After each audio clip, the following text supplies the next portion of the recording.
Okay. We're a little behind, but school's out and everybody's taking an extra breath before we get started. We'll call this meeting of the McDowell County Board of Education regular session board meeting to order then. And item 2 on our agenda is to approve our agenda. However, this evening we need to have a revision to include a field trip for the McDowell High School wrestling team to Appalachian State University that will take place before our next meeting. This just came in today, so if the board is inclined, we can have a motion to revise the agenda to include the field trip request under the consent agenda. I'll make the motion. All righty. Thank you, sir. All right. Second. Mr. Frank and Ms. Pupo, is there any discussion then? Mr. English, I'd just like to thank the board for taking the time to do that. I know that did come in a little bit late. I think they found out about getting the opportunity to go to that a little bit of last minute there. So we try not to have those for you, but when we can do something positive for a kid, we like to try to put it on there as quick as we can. So I appreciate you guys taking that into consideration. Thank you. Yes, sir. Any other comments, questions? If not, then all in favor of the motion to revise the agenda, and the motion carries 8-0. Okay. It's our custom and practice to observe a moment of silence before we begin our meetings. And I don't know how many of you folks were able to attend the ceremony honoring Dr. James Gorst, 2 Fridays ago? World War II veteran, Korean War veteran, just a hero in the community here. And so that got me to thinking. And then just 4 days ago, on Thursday of last week, I got the opportunity to see some of the proceedings regarding the D-Day celebrations in Normandy and other places. And folks, those heroes are quickly leaving our care. So as we enter together into a moment of silence, could we particularly be mindful of that just small handful of World War II veterans that are still with us in our community today? Thank you. All right.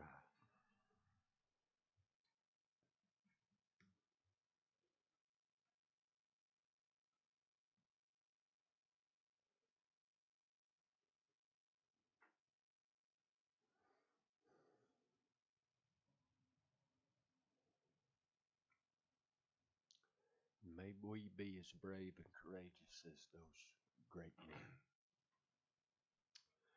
At this time, it's our usual custom that our NJROTC cadets present the flag and the colors, and then we have the pledge. School is out, and I imagine they have found perhaps more entertaining things to do on a Monday evening. So if we could all rise, and I'm going to ask Colonel Brian Oliver, our Assistant Superintendent, to lead us in our pledge. Attention, salute, pledge. I pledge allegiance to the flag of the United States of America and to the republic for which it stands, one nation, under God, indivisible, with liberty and justice for all.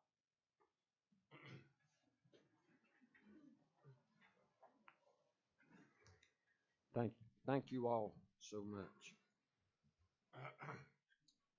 Superintendent remarks is the next item, and Dr. Grit, I suppose you are still the superintendent, aren't you? Yes, sir. Okay, at least Just the intended. I don't know about the super part. It's what I've been told somebody used to say, and I think that's a pretty smart comment. right. Well, folks, it's good to see y'all out here again tonight. I want to kind of give you the heads up. I want to go through some of the many things that we've taken on this year and kind of where we are. I mean, when I stepped back and started writing down some of the notes, there was a whole lot that went into it. But I want to start off with congratulations to the McDowell County School graduating class, and that's not just the folks at the high school. I see Miss Bennett out there, and you can't claim them all, Miss Bennett. Some of them were at MVA, McDowell or the MAI, and the MEC. So we've got several places where these students graduated. All in all, there was about 408 graduates this year. 61 of those students graduated from McDowell Technical Community College with their associate's degree and 12 with certificates. Our students have brought us immense pride this year with their successful accomplishments on and off the field. They've represented us at regional, state, and national level, shining a light on McDowell County. Our staff, too, has been a beacon of our community's strengths and resilience. The 2023-2024 school year was a success, but we had hurdles to overcome along the way. Our staff worked diligently to care for our students and families in time of need. Although we are hurt by such events, what we do moving forward matters, and I am grateful for the incredible staff and the resilience displayed to meet the needs of our students. I want to share some of the things that we did this year as a whole. McDowell County Schools, just to give you a little idea, we have roughly 5,408 kindergarten through 12th grade students. We also have 558 2-month-old through 4-year-old students. A lot of people kind of that population we don't get to talk about as much. Excuse me, we manage about $75 million in a budget. We employ roughly 1,100 employees with 502 certified staff. We served 402 973 student breakfasts this year and 583,453 lunches. This is my favorite part. Our buses traveled 684,138 miles this year, which is 27 times around the Earth's equator. Beginning in July, this year's strategic plan was overhauled to match the board's goals, and the following work was initiated to meet those goals. We found a way to maintain our universal pre-kindergarten program.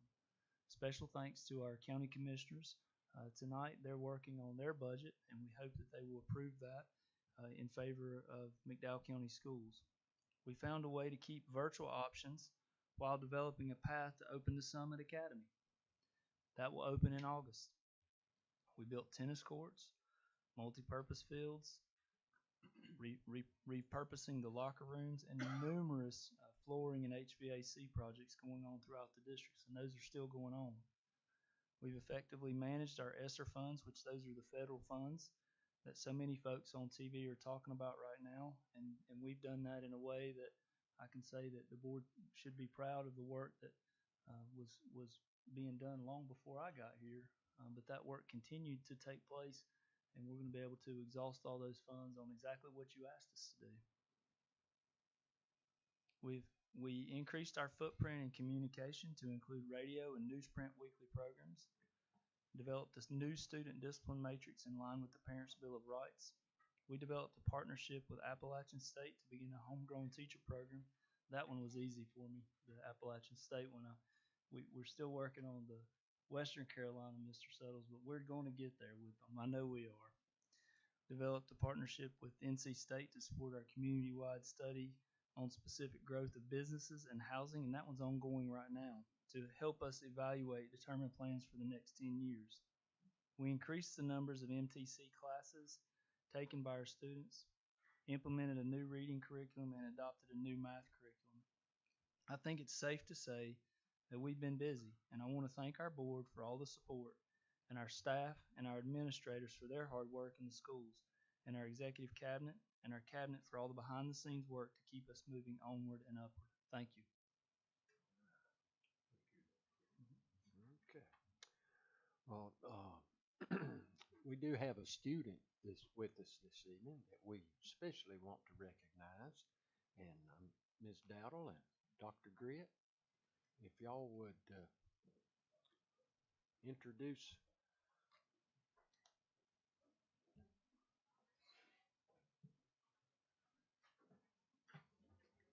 Good evening, board and guests. I am so excited to recognize some of the hard work of a student that we have, Miss Julia Rourke. And I'm not sure if Julie is here tonight, but I would still, even though she isn't here, would love to recognize her for her hard work and dedication this school year. Miss Julia Rourke is a seventh grader at West McDowell Middle School, and Julia won first place with her Jammin' Out project in math, data, and science at the Northwest region for North Carolina Student Academy of Science. She then went to compete at the NC State Science and Engineering Fair and won second place overall at the state NCSAS competition. What a huge accomplishment. Let's give Miss Julia Rourke a round of applause. I would like to add that none of these are required to participate in. So Julia chose to participate in that because she has a love of science. This is not her first time being at the state science fair. So what a great accomplishment. It's exciting to see and instill a love of science and competition. And we are very, very proud of Miss Julia. Yes, we are. Okay. We do have some staff recognitions as well, and I'll ask you folks to accommodate that. I've asked Mr. Oliver to come up and speak about Mr. Trinks and introduce him. Thank you, boss. Mr. Chairman, Madam Vice Chair, members of the board, honored guests, school leaders, and Dr. Grit, my boss. It gives me great pleasure tonight to share with you just a few thoughts about our maintenance director, Mr. Garvin Trinks. So I want you to think back in time, if you're old enough to remember this. Think of where you were in April of 1979. I was in ninth grade at Morganton Junior High School in April of 1979.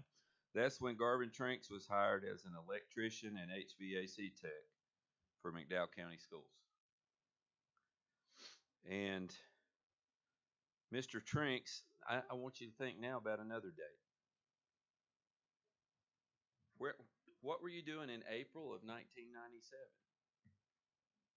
April of 97. I was an assistant principal at Watauga High School in July of 97. I was still teaching in April of 97. That's when Garvin Trinks became the director of our maintenance department. So Mr. Trinks has been a director longer than I've been a school administrator. And I've been a school administrator a long time. He's been doing this job a long time, but he's also been doing it very well. And just to put those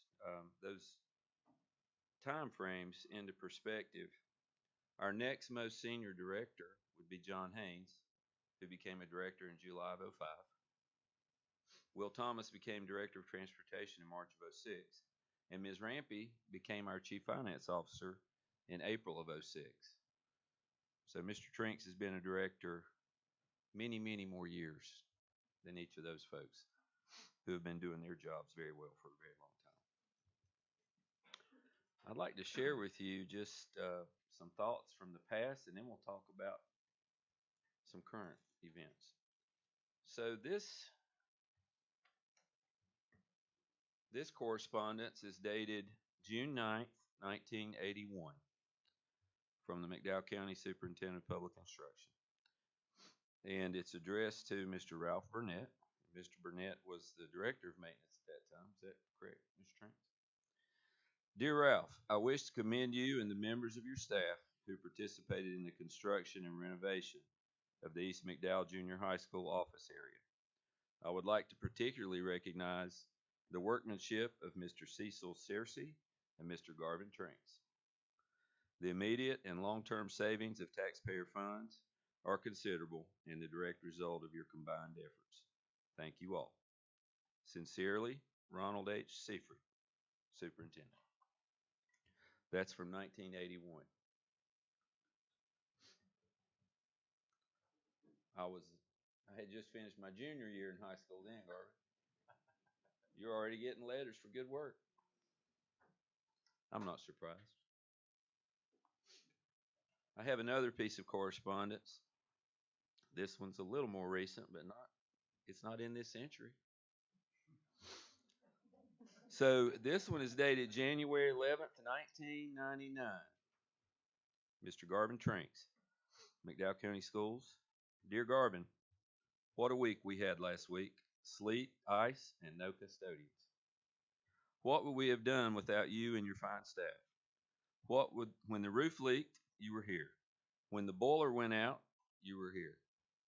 When the parking lots and bus pathways needed clearing, you were here.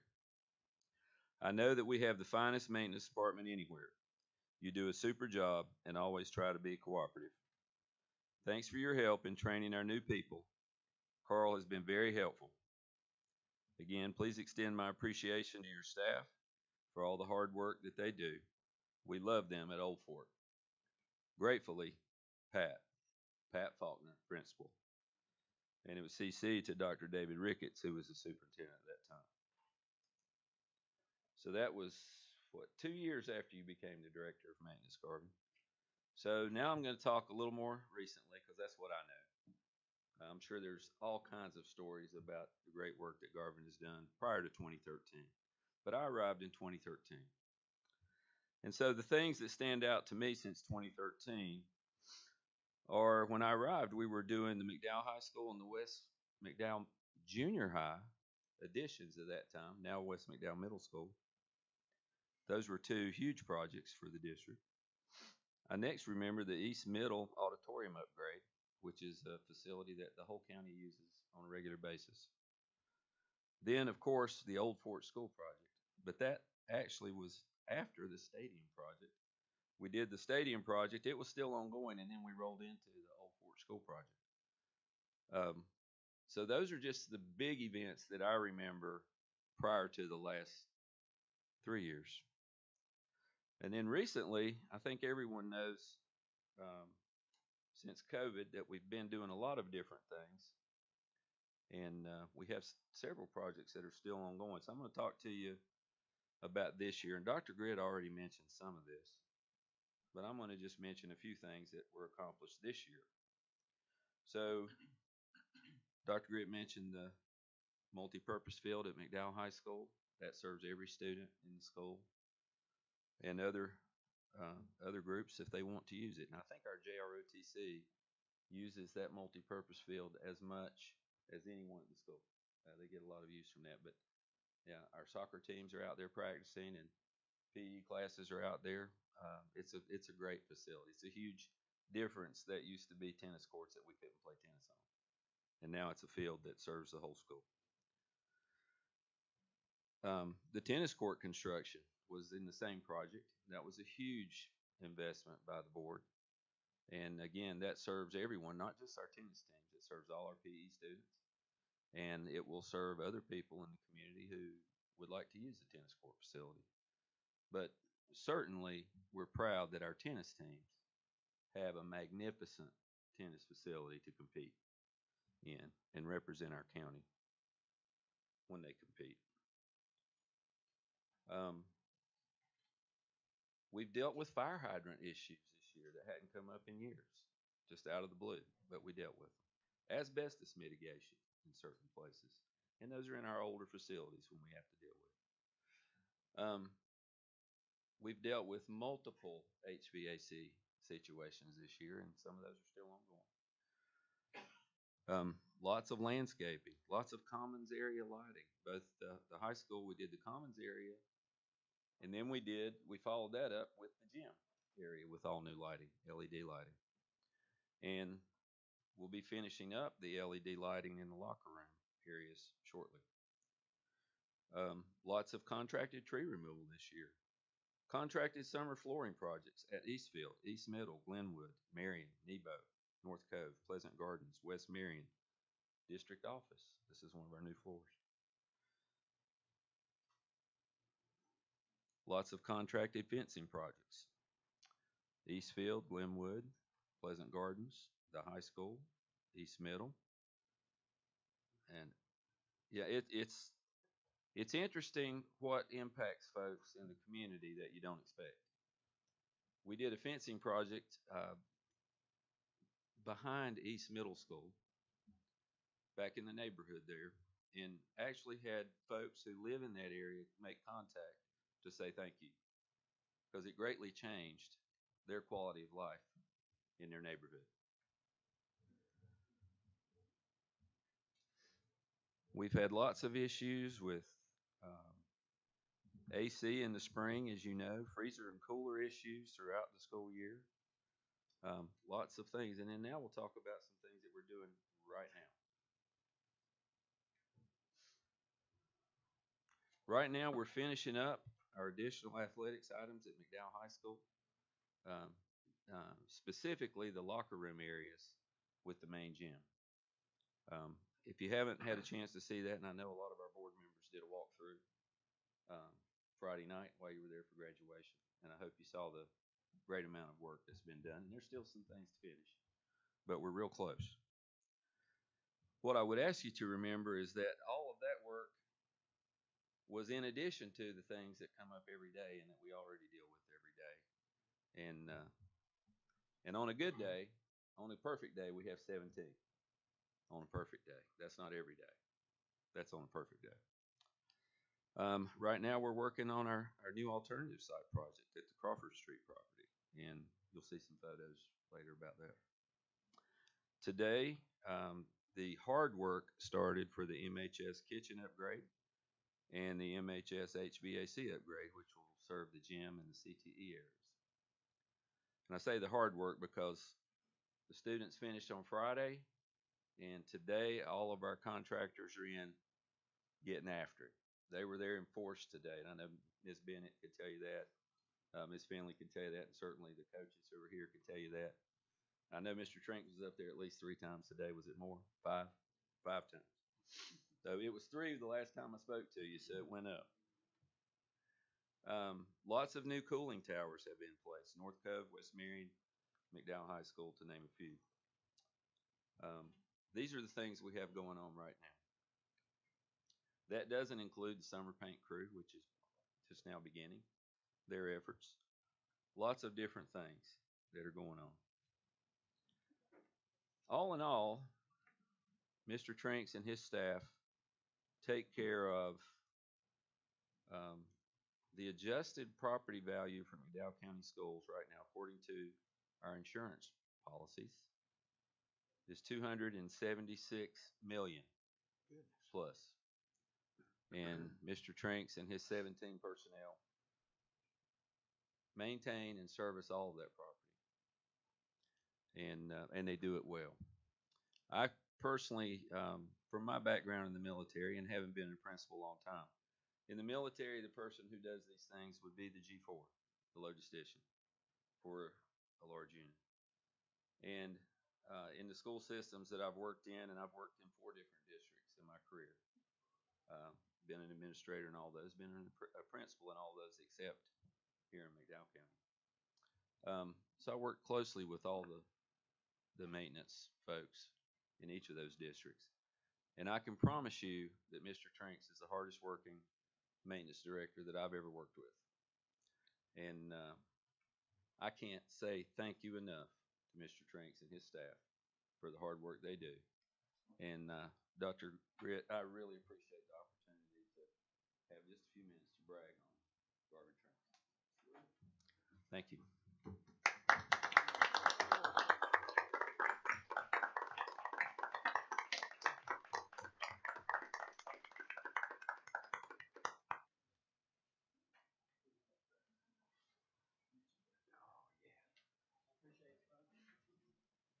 Appreciate you.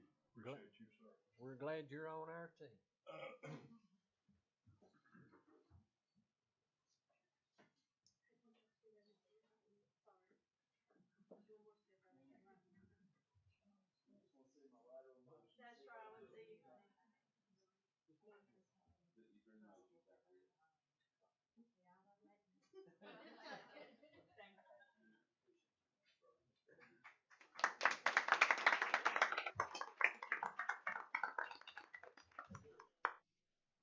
We have some other folks to. Opportunity to ask him questions. Well, I was just about to say his favorite thing he does, I think, before he gets out of here, the favorite thing I think he does is the weekly review, right, Garland? Yeah. Well, well, Garvin, on behalf of the board, we want to thank you for doing that for us. It really keeps us informed on what's going on and what's happening, and appreciate you spending your time doing that for us. It's amazing every week. It is. It's very good. Thank you. Really, Mr. Trinks, you just had three people. I'm going to say it as a fourth. We really, really appreciate those. And I recognize that every week having to update us on all the things that are happening is a little bit tedious, but it really has been very helpful for us as a board, and we're grateful for your service in that little small bit too. Of course, as well as all the things that you've been doing for this county and leading your team in the way that you have. So thank you so much. Just one more thing too. Garvin and his crew were here. It was actually a couple Sundays ago after the big storm that we had in Marion that brought down the awning, and that's kind of what really brought this on. Looking at the additional work that goes on well after the hours. I know East, you guys had some pipes burst, and we had crews in there midnight and after a couple nights. I mean, it's all the stories like that aren't necessarily always told. But Garvin just keeps his head down and keeps working, and man, we appreciate him. It's a lot of extra effort to get those jobs done. Thank you. All right, next up we've got Miss Crystal Hamby. She's going to come up and say a few words about someone sitting here to my left.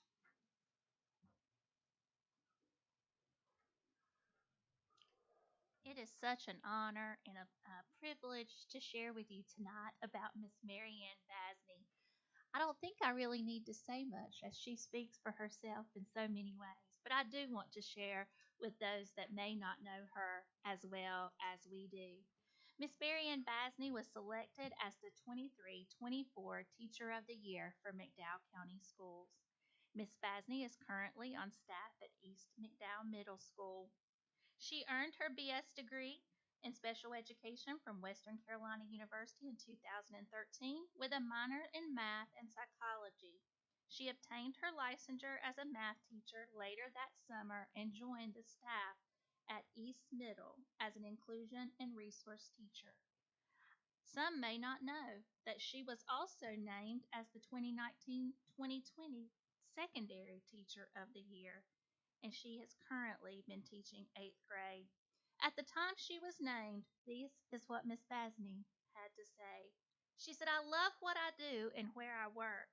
My students help me to be the best version of myself every single day, and I am so proud of what they accomplish."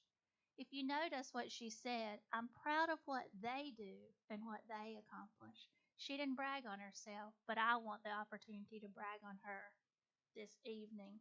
She said, "Our county is full of wonderful educators, and I'm privileged to represent them." Well, Miss Basney, you have done a fabulous job representing them and being part of our board. All the teachers I know are proud of you, and the principals are, and so are we. Thank you for being a beautiful and wonderful role model to our staff, our students, our parents, our community, and to me. We're proud of the work that you have accomplished, and we're proud to work alongside you. Thank you for your service to McDowell County Schools. You have been an amazing Teacher of the Year, and we'll miss seeing you each and every month.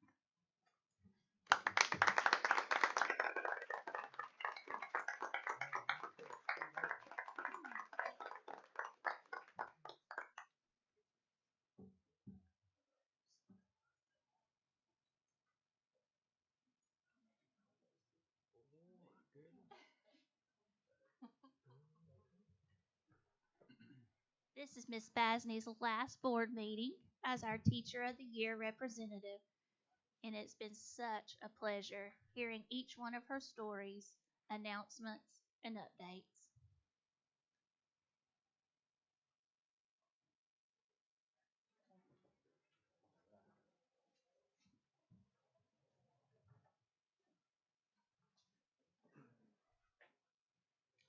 Ms. Basney, it truly has been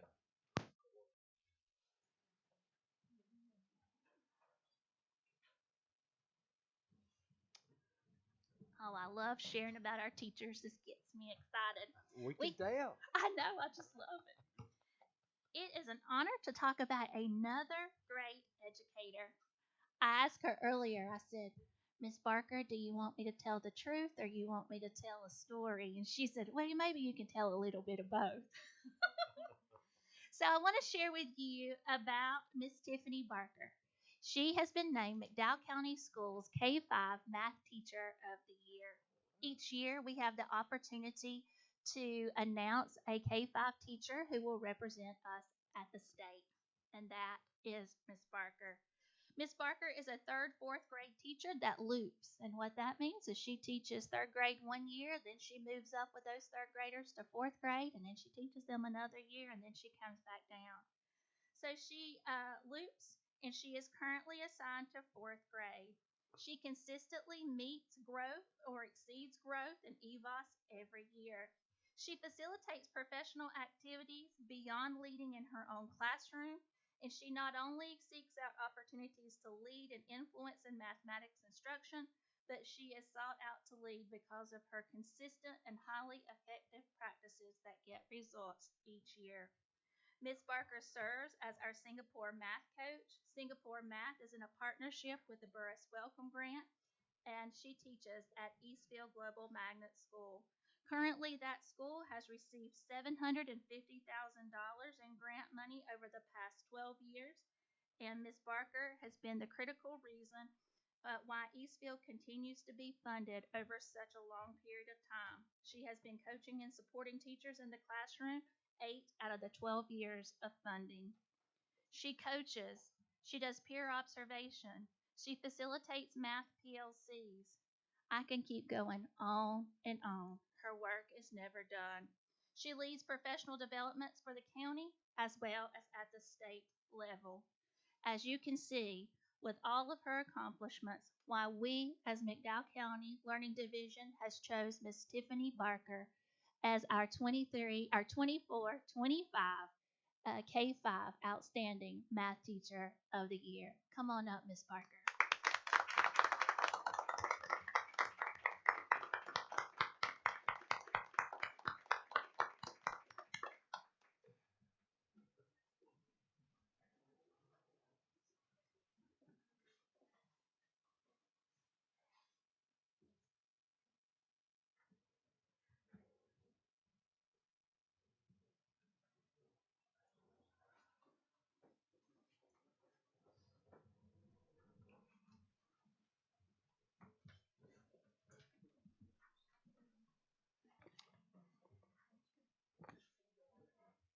Miss Barker, congratulations on your accomplishments. I know you'll do us proud. I just know you will.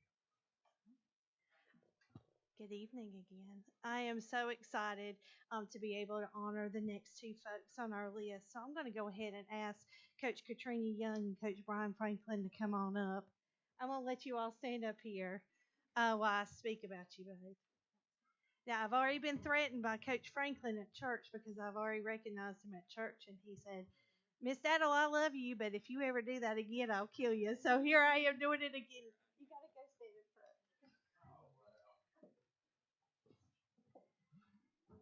front. McDowell County Schools this year was honored to have two of our coaches recognized as the Spring Mountain Athletic Conference Coach of the Year and the winner of Mountain Athletic Coach of the Year. Coach Franklin was recognized for as being Coach of the Year for our winter sports. He coaches the basketball at the high school, and Miss Katrina Young of our softball team. What I can say about watching both of these coaches in action is their dedication to the students at McDowell High School and the students of our district. You can see the passion as you coach, as you talk to students.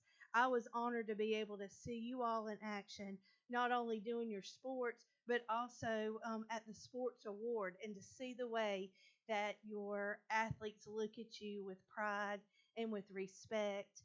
And it's just amazing to see the relationship that you've built with them. Both of these coaches are not only coaches, but they are parents as well. So they're dedicated on both ends when it comes to sports and seeing the greatness and pushing our students. So we thank you both. We are honored, and we are not surprised that you both serve as our athletic as our coaches of the year. So congratulations to you both.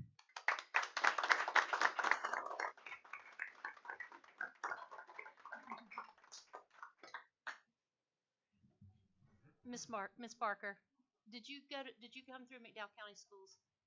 Okay, so I do want to say that I did not watch Mr. Trinks growing up through McDowell County Schools. He's a little bit older than I am, but definitely just want to speak for just a minute that we just recognized 5 people at this meeting that are proud products of the McDowell County school system, and I want to tell all of y'all on behalf of just a community member more than anything else, I just appreciate how you represent us away from here and just what you do to continue to let people know all the good things that are going on in our school system and just watching you, as we watch them grow up, to one of them went to school with our son. One was a little bit older than our son, a little bit younger, and Miss Barker, I'm just proud of the fact that, and it's like I told you, Dr. Grit, after graduation, sometimes in education, especially when you're a teacher, for me, it took like at least 12 years to see my kids and see what they've grown up to be. But just to tell y'all that I'm just so proud of what you've all grown up to be. And I just thank you that you continue to invest in our kids. Thank you for that. I want to reiterate what Ms. Silver said. I am so proud of both of these two folks who just recognized, especially they add so much to our church and the Christian faith. And Mr. Franklin's wife and especially his son, is very talented musically, and they do a lot. And Mr. Young, your family, I appreciate you, and I have really come to recognize the contributions of Trip. And it really astounded me when I was sitting over there on the stage, and he was a marshal, and also Isaac Gillian. And when I see those things going out, happening in our community and the dedication they didn't have to do that, but they're dedicated. They are so dedicated every Sunday. They help me, and I'm just so proud of not only their accomplishments in school and your accomplishments, but it shows me that caring parents have children that are very successful, and I thank both of you very, very much. Anyone else? Brian said I'm not the one talented. Well, when you play basketball as good as you do, you don't have to be musically talented. Now I want to tell you guys athletically, Brian, you were older than me, obviously, and watching you play was incredible. You were what every kid, I think, wanted to be at the high school as a player. You coached the same way as what you played, with intensity, and I think it is so fun to watch. All right, I like the way you coach basketball the way I coach ball sometimes, because you never know when somebody's getting ready to throw you out. All right, so I was looking at the referee to tee you up many times, but you did a great job. Coach Young, great job with talent. Coach Blake used to tell us, hey, when you got talent like that, don't screw it up. And that was the thing that always stuck with me. And you did a great job letting the girls play and keeping them together and keeping the chemistry and doing what needed to do against big teams. The game at South Caldwell with the rain and stuff, I was like, we shouldn't be playing right now. But the girls kept their heads and battled. We were just one home run away from actually winning the game. So great job, both of you, and I really appreciate everything she did this year. Absolutely. I would just go on record to say that softball game may have been the only game we've ever watched at a board meeting that I'm aware of. We had it on the big we the cameras in here, we did have it on while we were trying to still have the board meeting, because we wanted to be there in support of you guys, but we had to be here that night. We appreciate you guys and what you mean for our students. I think it's our board said a lot about what you guys do every day. I see you out there with our kids on a daily basis, and even that times during the summer, over the holidays. spend a lot of extra time, and that's time away from your families too. So I just want you to know we appreciate you. Thank you. Okay.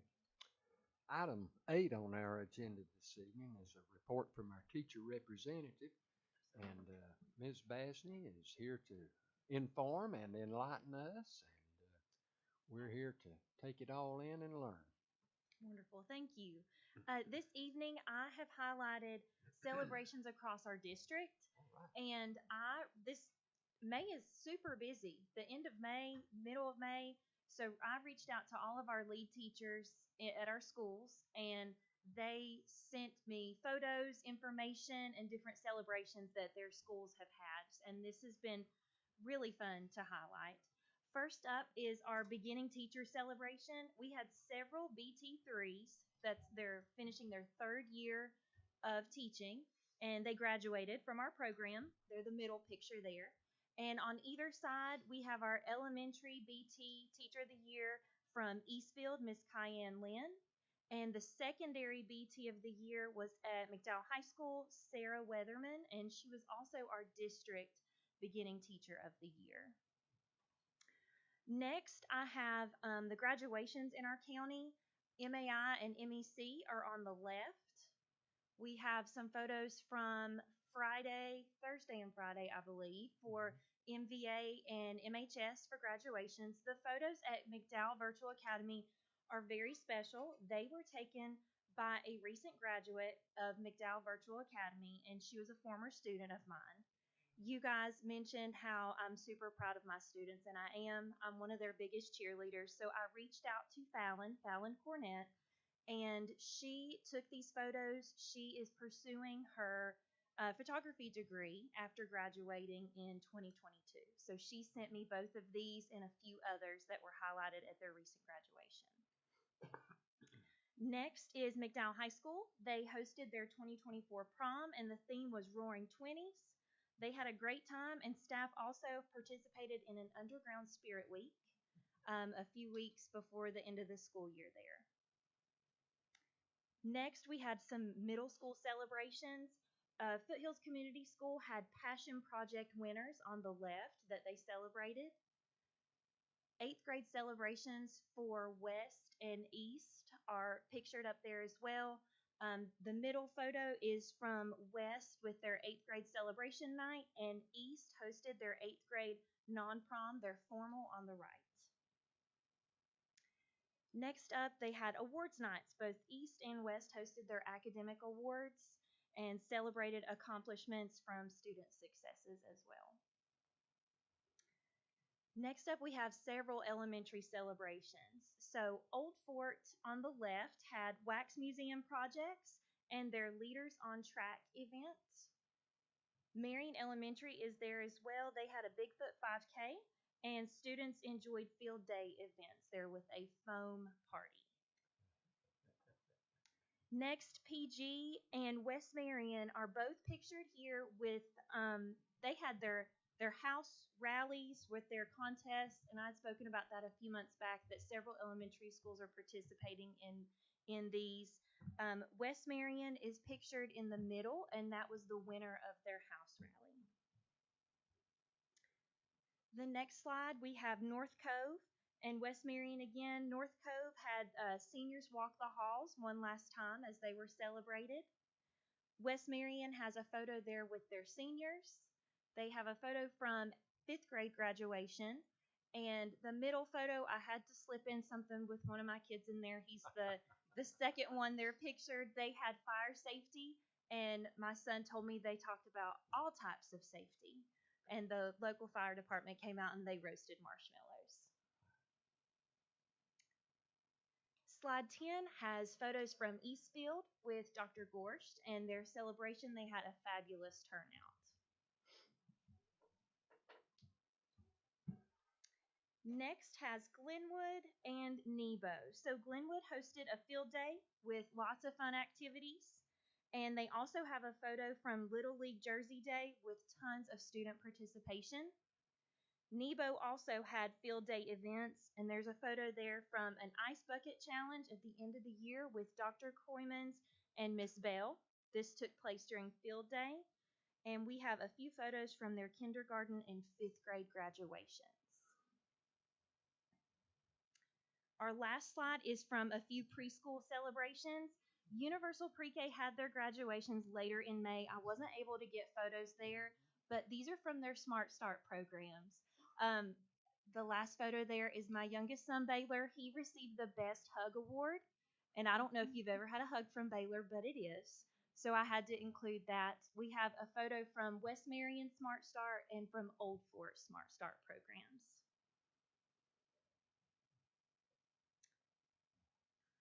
These were very fun to highlight each month, and I wanted to thank you guys for allowing me to meet with you and serve as your teacher representative this year. Thank you. Thank you.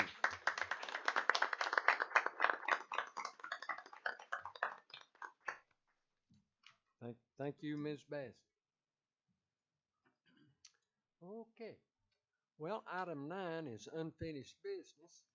And first on our agenda is to set the Board of Education meeting schedule for 2024-2025.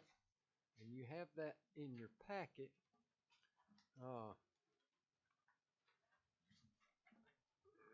Here it is. Okay. You will notice that what we need to decide is about the November 2024 meeting date. We have the option of November the 4th, which is the first Monday, or November the 12th, which is the second Tuesday. Because November the 11th, the second Monday of the month, which would be our normal meeting date, is Veterans Day, and all of the staff have a holiday that day, and it does take about a day's worth of preparation to get everything together for our meetings. So the floor's open. If anyone wants to comment or make a motion, now's the appropriate time. Friends, I would recommend that we do Tuesday the 12th, just because this is an election year, and December is the December meeting is when the new board comes in, and so this will give us an opportunity to at least know what the results of the election are, and then be able to say, for those of us who maybe, well, I am leaving the board in November, but to be able to say goodbye without, it's kind of been customary for the board to do that for people who are, going out. And so I guess I would just ask that we consider the 12th, because that would give us an opportunity to for one last opportunity to thank those who served this past time, and maybe well wishes as we're transitioning out. Okay. Any other comments? I would just agree. I would prefer to have the Monday night before the election open. Okay. To not be in a meeting. All right. Yeah. Anyone else? Would any member care to offer a motion? I'll go ahead and make that motion that we approve the 2024-2025 Board of Education meeting schedule, with the November meeting scheduled for Tuesday, November 12th, due to Veterans Day, the holiday being observed on the second Monday of the month, November 11th, 2024. Thank you. Okay. I'll second. All right. So Ms. Poupeau makes the motion, and Ms. Silver makes the second. Is there any discussion? If not, all in favor, right hand, and the motion carries unanimously. All right. Next up is our facilities update, and Mr. Oliver, the floor is yours, sir.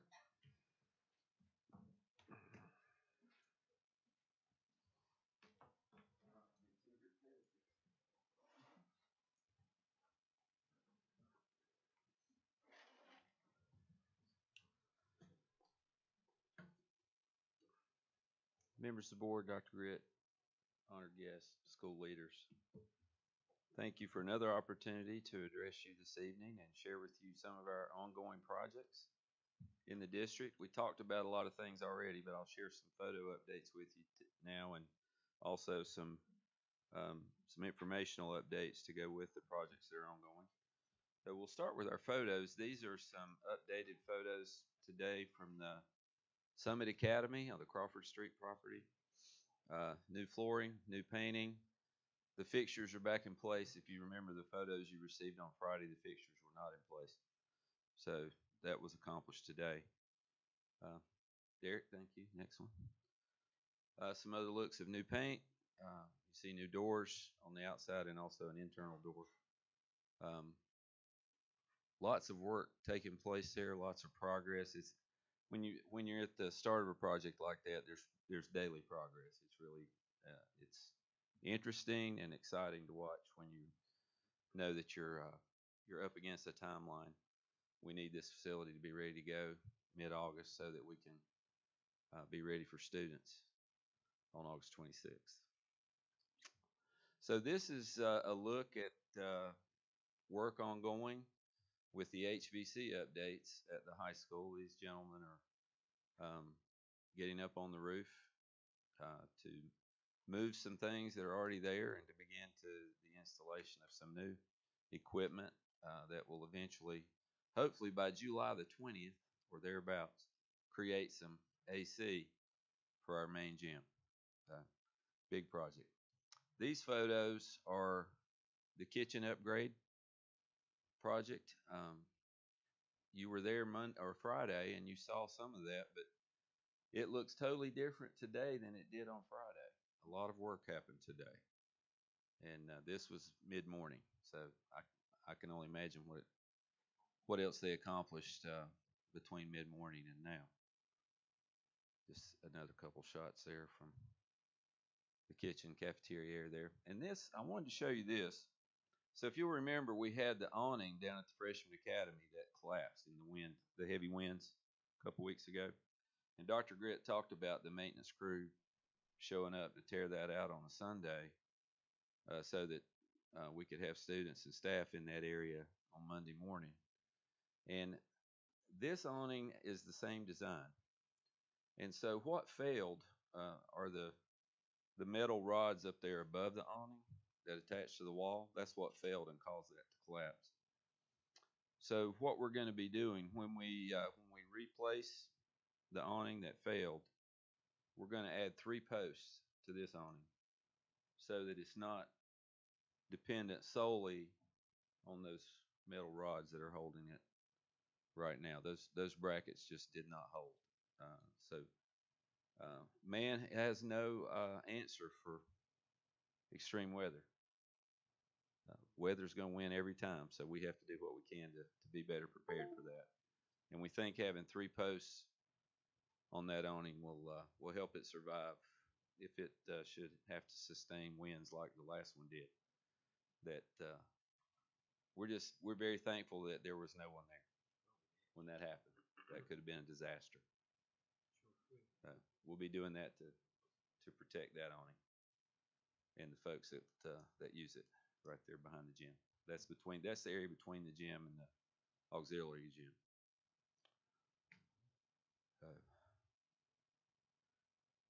Is that the last one, Derek? That's it. Okay, thank you. So we talked a little bit about the kitchen upgrades. We talked about the HVAC upgrades at the high school. Had some photos of the Summit Academy at the Crawford Street property. And I know that you all walked through the locker room area on Friday. There's still some work to do there, but I just want to say I am pleasantly surprised at the progress we have made in the locker room, and I feel confident that we're going to have everything ready when school starts. The students and the coaches will still have access to the locker rooms during the summer. They will not have access to the main gym. They'll have to use the auxiliary gym, and that was a schedule and agreement that Coach Franklin and Coach Cash and Mr. Trinks agreed to so that our student athletes and coaches could still use the facility they need for the summer, but the main gym will not be available until later. We're hoping 20 July. That's the goal for the HVAC updates. And then the cafeteria, of course, is 20 August. those are our target dates for those two projects. And of course, those two projects are huge. They involve ESSER funds. And so it's time sensitive due to ESSER funding, but it's even more time sensitive due to the start of fall sports seasons on 1 August and school on 26 August for our students. Lots of things happening. Does anyone have a question? Any questions? Mr. Oliver, I know we really got started going big guns on the locker room renovation, and what has been done so far really looks fabulous. Yes, sir. I agree. But I also know that we're trying to do that with our maintenance folks instead of subcontracting it, so Right. we can afford to do it. And I also know that we're trying to do the renovations at the Summit Academy across the street over here with our maintenance department. Right. Instead of subcontracting it, so we can afford to do it. So anytime there's a slack spell over here, can we do all we can do to get those locker rooms finished up before Absolutely. school starts? Yes, sir. And those are the two priorities for the crews that are doing that kind of work. Good. We also have Pyatt is going to be helping us with some of the work in the locker room areas for the grills that cover the HVAC ports, both the intakes and the outputs, and so they're going to help us with that. Well, That's that leads something me we're going to have to do. to another question I'm wondering about. Well, we're putting AC into the gym for the first time ever since its construction 52 years ago, 3 years ago. And so will that be duct into our locker rooms as well? It will serve the whole gym area. Okay. All right. Okay. Good. Anyone else? Okay. Carry on. Sir, thank you. All right. I would also like to congratulate Ms. Basney on a great year. And I remember when the first time you were teacher of the year at East Mill. Great job. All right. Okay. Item 10 is correspondence, and Ms. Smith, does the board have any correspondence tonight? No, we don't. Okay. Item 11 is request to address the board for public comment, and we have a citizen in our community that would like to address the board this evening. His name, we only have one. His name is Lucas Fall, and his topic is completing/working on citizenship in the community merit badge. And is the board willing to hear Mr. Fall in public comment? Absolutely. I'll make the motion when we hear Mr. Fall. Second. All right. That's what we were looking for. So, Mr. Suttles makes the motion and Mr. Abernathy makes the second. Any discussion? All in favor, right hand? And the motion carries unanimously. Mr. Fall, you can make your way to the podium, but I do have a few little ground rules you need to know. In public comment, according to our policy, you have 3 minutes to address the board, and this is your time to tell the board what's on your mind. It's not a time for the board to have a question and answer session with you. However, board members can ask a question if it's to clarify a point that you have made. So, Mr. Fall, we expect you to mind your manners, maintain your decorum, and don't embarrass yourself or your mother. Okay? With your language or your actions. So, Mr. Fall, when you get down to about 30 seconds, Ms. Dowdle's standing right behind you. She may whisper 30 seconds, or she may just kind of tap you on the shoulder. So, the floor is yours, sir, and you may begin when you're ready. Good evening. My name is Lucas Fall. Excuse me, just right quick. Be sure you speak into the microphone because we're being recorded on YouTube, okay? All right, you may begin. My name is Lucas Fall. I'm about to be a 7th grader at West McDowell Middle School. I'm here on behalf of Troop 805 to work on completing a few components of my citizenship in the community Eagle Required Merit Badge. Part of the requirements ask me to attend a meeting of my choice, in which I chose the school board. I chose the school board because every decision you make pertains to students like me. I am here to listen to topics and/or issues that may be brought up tonight in which a difference of opinions might be expressed. I am then required to explain to my merit badge counselor why I agree with one opinion more than I do the other. My final requirement for this piece is to interview a few of you to get your personal opinions on this matter. I am then asked to find out what's being done about the issue at hand and how young people can help. I want to thank the school board for allowing me to take a few minutes to explain why I'm here, and to everyone here tonight for allowing me to listen to your thoughts and opinions as they pertain to all students in McDowell County Schools, including myself. I know that every person here just wants to do the right thing for the students of McDowell County Schools. All right. Mr. Fall, are you through? Yep. Thank you, sir. You may be seated.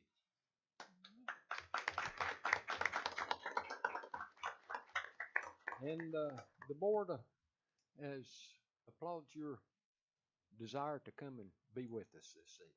Hope you really learn a lot. Item number 12 on our agenda is new business.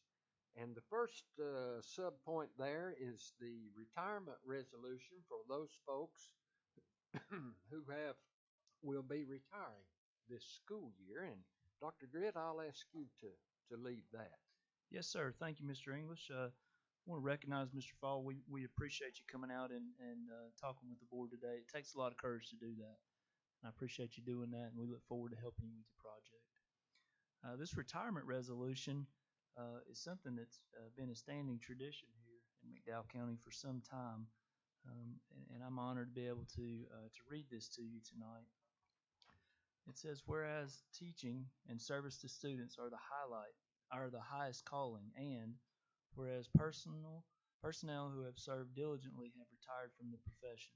Now therefore be it resolved, the McDowell County Board of Education, on behalf of students, parents, and colleagues, express gratitude and the appreciation to the retired personnel listed below for their dedication and efforts exerted in the cause of public education.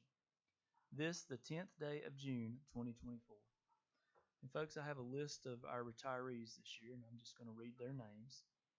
Maria Anderson, Lolita Armstrong, Martha Bragg, Eric Cole, Peggy Cornetti, Stacy Dages, Jennifer Dover, Heather Foster, Vicki Franklin, Sandra Haney, Linda Hewitt, William Higgins, Becky Jenkins, Mark Lohman, Trina Love, Laura Michael, Kim McCraw, Betty Manish, Lynn Pettifer, Derek Petit, Kimberly Price, Teresa Queen, Stephen Ross, and Annette Wiseman. Let's give these folks a round of applause.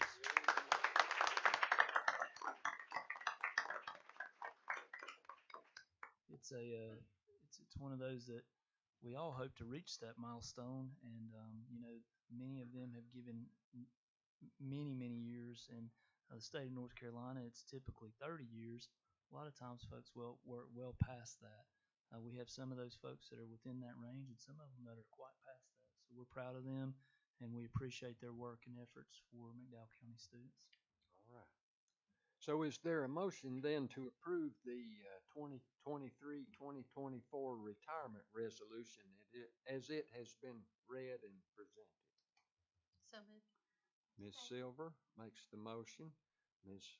Allen Helms makes the second. Is there any discussion, comments?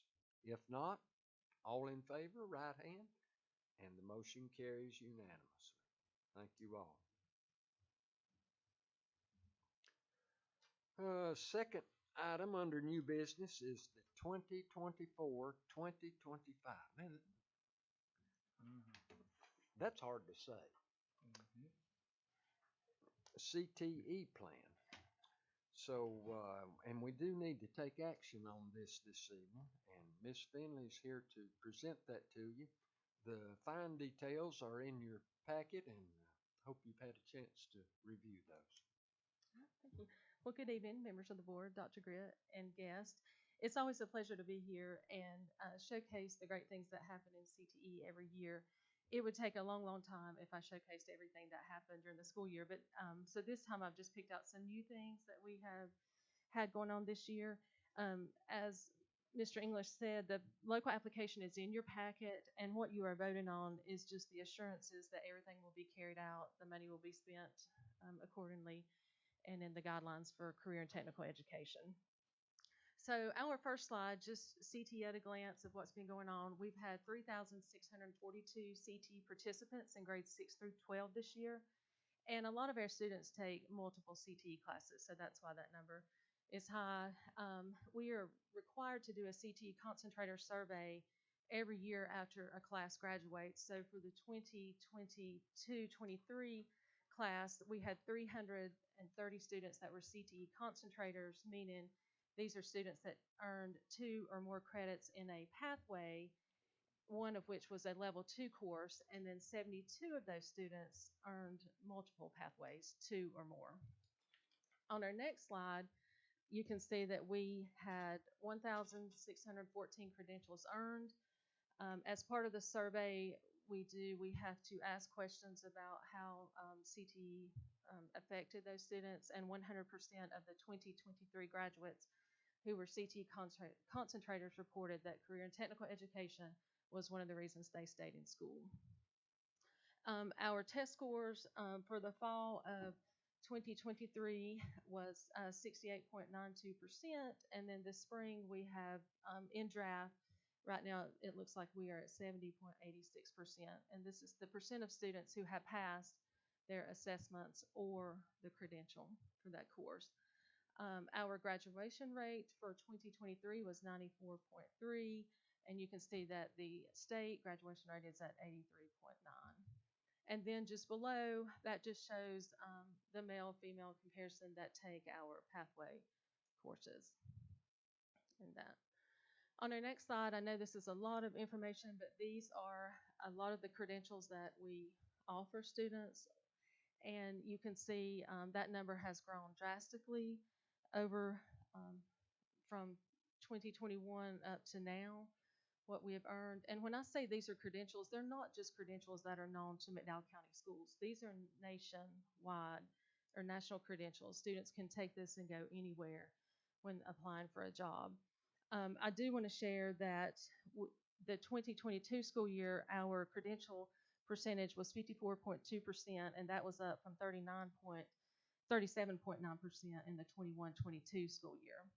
And our 23-24 data will be available in the fall. And the next slide just shows some credentials our students earned, and then of course our teachers receive a bonus for certain credentials, and that was just a former board meeting earlier in the year where those teachers were recognized. And then we have summer camps coming up. I know Mr. Lucas attended Camp Opportunity with us last year. We enjoyed having him. So next week we will be having Camp Opportunity, which is June the 17th through the 20th. And this is for rising 6 through 8 middle schoolers, and we have 125 students registered at the current time. That is the max number we can take just due to staffing and safety concerns. Feel free to stop by any of these camps. We start out at McDowell High School, but then we're in various locations. So if you plan to stop by, just call or text me and I'll let you know where we are. And then Inferno Fire Camp will be July the 29th through August the 1st. And again, this is a great collaboration between Marion Fire, the Wildlife, the Forest Service.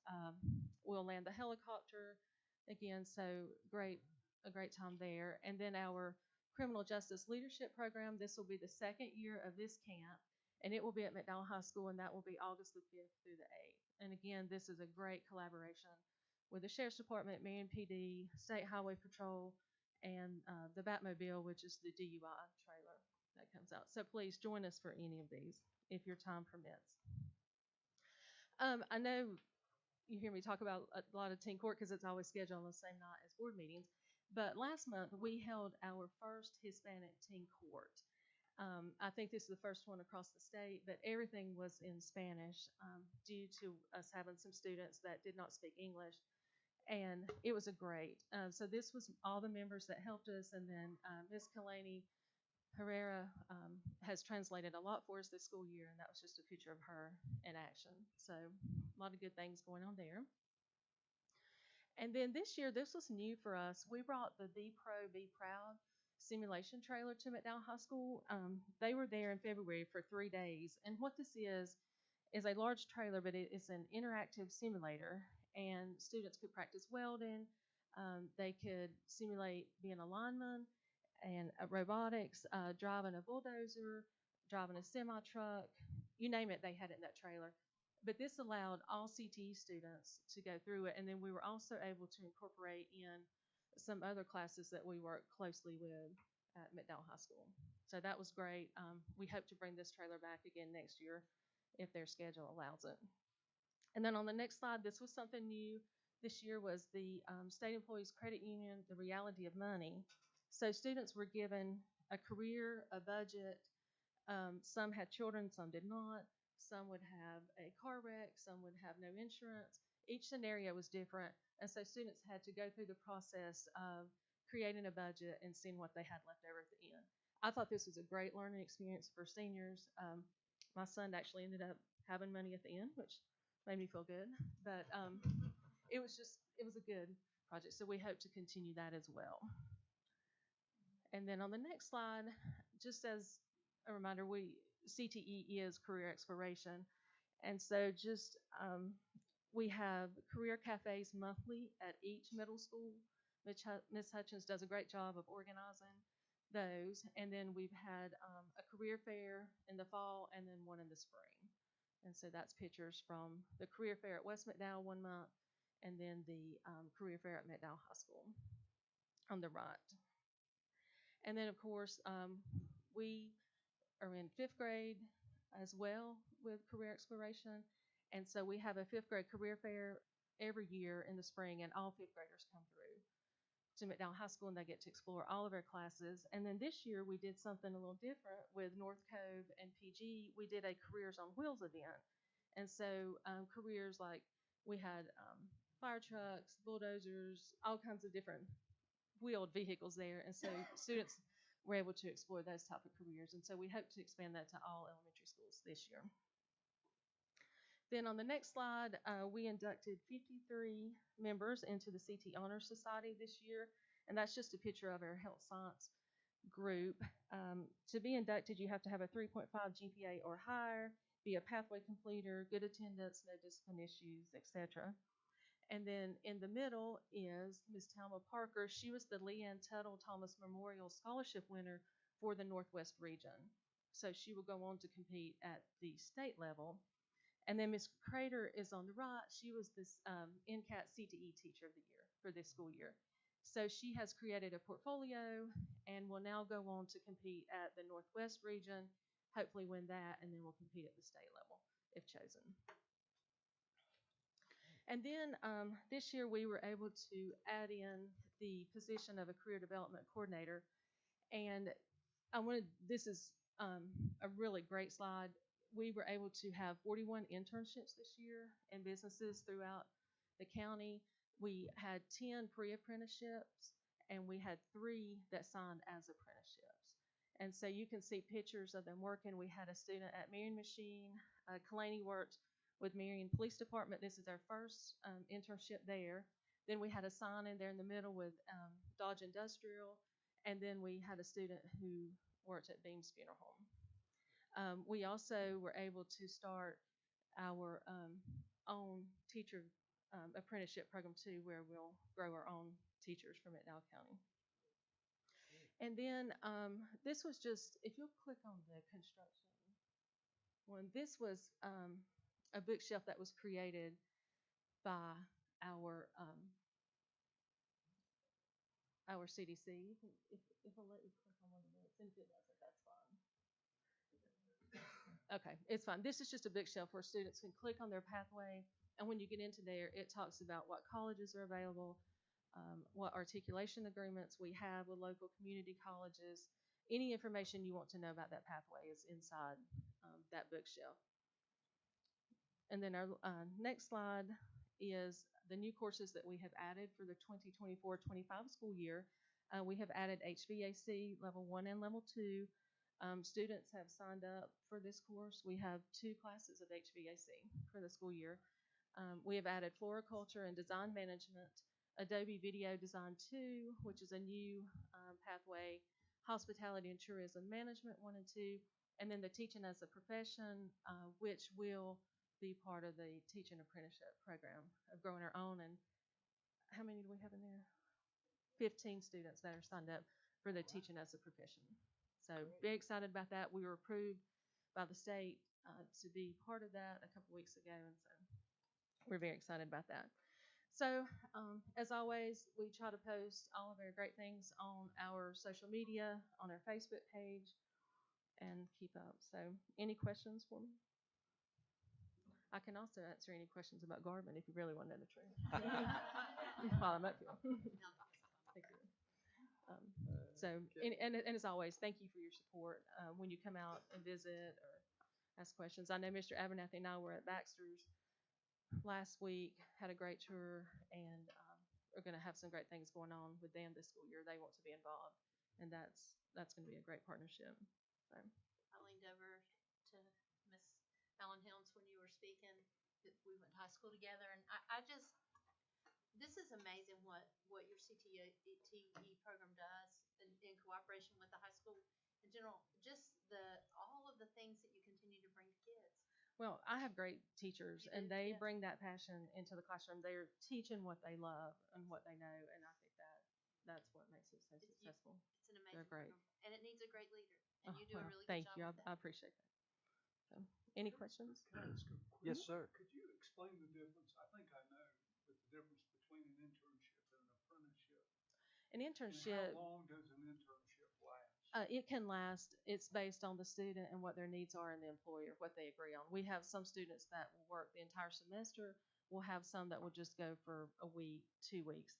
And it's just kind of letting that, it's almost like job shadowing, letting those students see what that career is about. Where an actual pre-apprentice is usually a paid position, and they're working on the job, clocking in on time. Typically seniors. Yes, usually junior and seniors. And so that number will continue to grow this year as well. I think, Ms. Finley, one of the things that I consistently love about this program and these programs is that we all know that we've got lots of students who are not college bound. It's just, and that's fantastic, right? That a lot of our students are going to want to get into careers right away, and so many of these pathways allow them, once they've got those certifications, to get started in a career that's actually going to pay them. Yes. And they're pretty good wages right out of high school.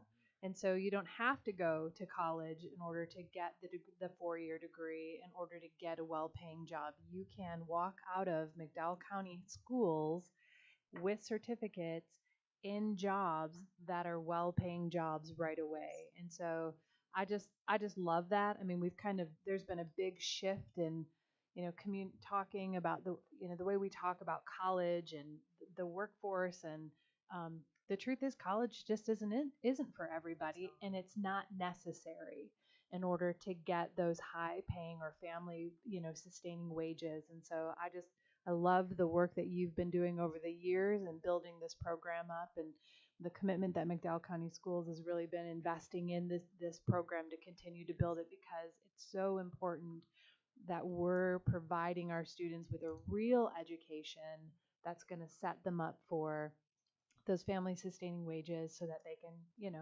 continue to thrive within McDowell County. And so I just love this. Thank you. And I will tell a quick story. We had a culinary student who earned her ServSafe certification and received a $2 raise at a local restaurant once she received that. So I thought that was outstanding. So it is working. So you look at their aptitude and their interest, and Yes. determine that, and then introduce them to different fits. Yes. And I think it's important to recognize that work starts in the middle schools. Yes. And career exploration. Mm-hmm. And then it's, it gets a little more focused the further along the student gets. And it's also a big partnership that we have with the community college, and being able, we talked about that a lot this year, being able to actually offer more programs that are collaborations within the community college. And I'll present on this next school year, but we are changing up the offerings at our middle school, and it's going to be very hands-on and interactive with a vendor called Paxton Patterson. And so teachers will be training on that next month, and we're super excited about what that's going to bring in. Absolutely. So, thank you. Ms. Finley, we certainly appreciate you coming out to speak to the board. And board, this is one of those items where we will need to take action on the actual plan that was in the packet today. So I would certainly recommend that you approve the 24-25 CTE plan. Is there a motion? Mr. Abernathy makes the motion to approve as it was presented, and Mr. Shuford makes the second. Is there any discussion? All in favor then, right hand, and the motion carries unanimously. Thank you, Thank Ms. you. Finley. And we'll save the Garvin stories for when we need them the most. That's right. Next item under new business is day treatment bid. And Ms. Crystal Hamby is going to present that. And this also was in our board packet for review. Yes, sir, that's correct. Mr. Chairman, Madam Vice Chair, thank you for allowing me to share about the proposed K-12 educational day treatment program. This program aims to address the growing need for integrated educational and therapeutic services for students facing emotional, behavioral, and mental health challenges. This initiative seeks to create a supportive environment that promotes academic success, emotional well-being, and ensuring that students can reach their full potential. McDowell County School put out an RFP seeking proposals from different companies and providers. We received 2 proposals. The Learning Division reviewed each proposal and its approximate cost to our district. After careful consideration, we would like to recommend Stepping Stones LLC's proposal to the Board of Education for consideration. In your packet, you had an opportunity to review and to see both proposals. As you can see in the packet, when looking at the Stepping Stone proposal of services offered for day treatment, it's zero cost to us. If our students have Medicaid insurance, they would bill for 7 hours a day, 180 days at no cost. You can also see what it is for a local mental health provider, and that dollar amount of $60 an hour is for students that would have private insurance. If that is the case with private insurance, this may be, they do not accept private insurance, and this may be an area that we may need to seek additional support from if needed. They also have other services that they can provide, and they provided us an approximate cost for those services. This morning, I had the opportunity to speak with Dr. Lindsay Marino, and she is the Director of Student Services for Lancaster County in South Carolina. And her exact words to me, as soon as we said good morning, is she said, "We love Stepping Stones." It was a great conversation that we had about the services that this company was able to provide for her school system. By approving this proposal, the Board of Education will be making a significant investment in the future of our students, ensuring they receive the necessary support to excel academically and emotionally. Tonight, we will need action on this proposal, and we are seeking your approval to accept this proposal from Stepping Stones LLC and enter into a contract agreement with Stepping Stones for the K-12 Educational Day Treatment Program. Do you have any questions? Yeah, yes. Okay.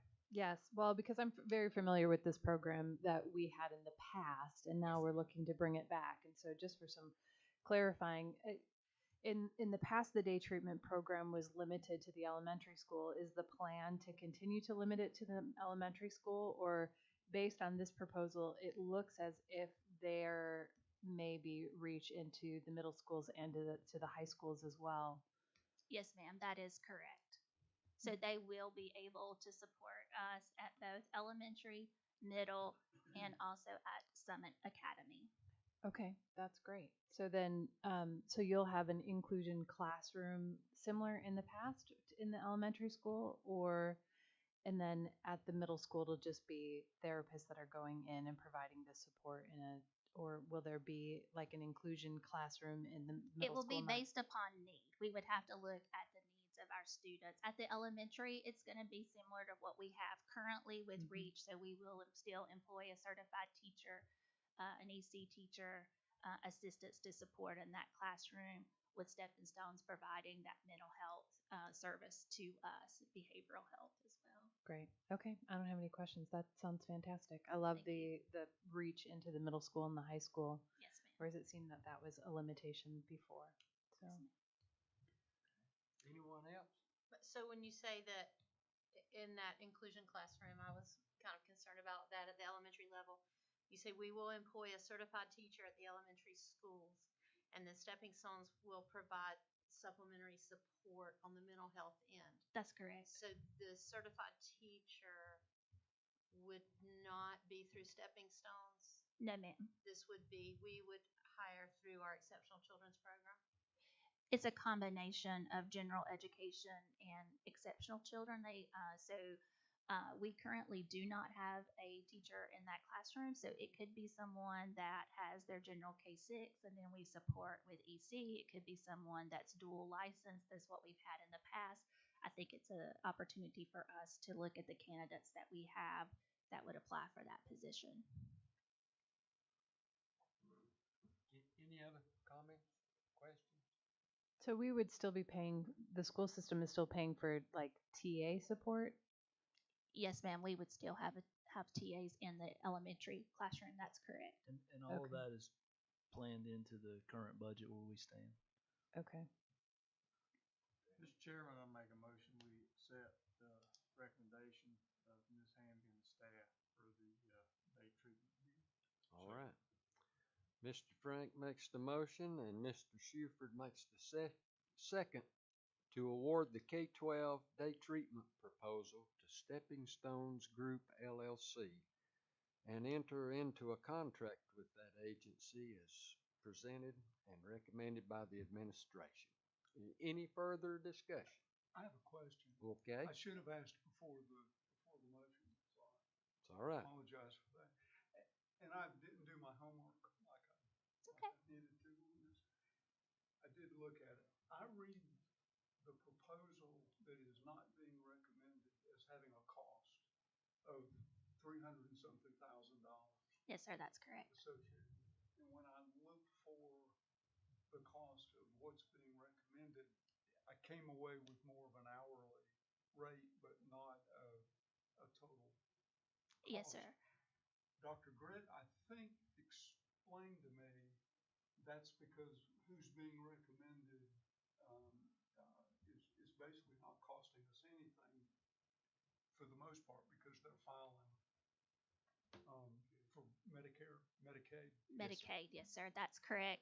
Is that accurate? Yes, sir, that is correct. So for our students and families that do have Medicaid services and they do bill Medicaid, that would be covered through billing of that.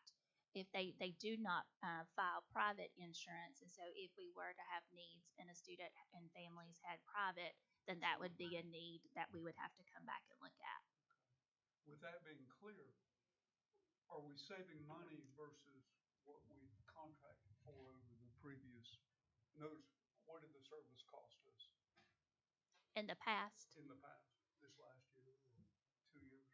so with what we've had with REACH in the past, that has been billable services. And then at one point, we employed our own mental health provider through the school system that provided that, and she has left to open her own business. And then way back when, that was billable through Medicaid as well. So we've had similar services in the past. And then Does that? I think so, and I mean, I think it's important to state that they were requesting, the one bid, they were requesting $300,000 up front to be able to do some of that work. With this, anybody who's Medicaid eligible would be able to draw in, and then those folks who weren't, it doesn't mean we won't serve them. It means we have to get creative to find services outside of the school district, which has been common within this. And then if there's, that's where we get into what do we employ, what do we not employ. So we worked really hard to put this piece together without having, because we were funding it through our ESSER funds. So really to be able to maintain some of what we had, but find a way that position that we won't have anymore, the mental health position, was funded through our ESSER funds as well. So I still have some questions then. What is the plan as far as, based on my understanding of one of the reasons why we did away with this program before was because of the fact that we had students who didn't have Medicaid and we were having to try and figure out how to pay for those services. And so because the previous provider that they just said we can't do it. And so what is the plan as far as being able to provide services financially for those students? Because I'm assuming, we had at least enough that we decided to pull the contract last time. And so now, do we have an idea as to? Obviously, we want to serve all the kids. Yeah. So if they're Medicaid eligible, that takes care of that group. Yeah. If they're not, then we will seek therapists outside that can serve within our school district as well, which we can do that with MOUs and contracts with them. We've got some of that going on currently, where private providers do have treatment plans within the school, or teletherapy as well. So we'll continue to do that and build those relations with those programs. Okay.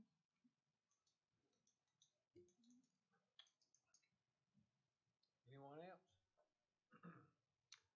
All right then. We have a motion and a second.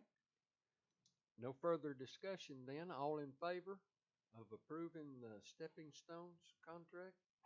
And the motion carries unanimously. Thank you. You're quite welcome. And Ms. Hamby, would it be too much to ask if maybe like mid-year, next school year, you could kind of give us an update on how it's going? Oh, absolutely. All right. Thank you. Okay. Okie dokie. Let's see what's next. The policy revisions. Ms. Dowell. Yes, sir. Good evening again.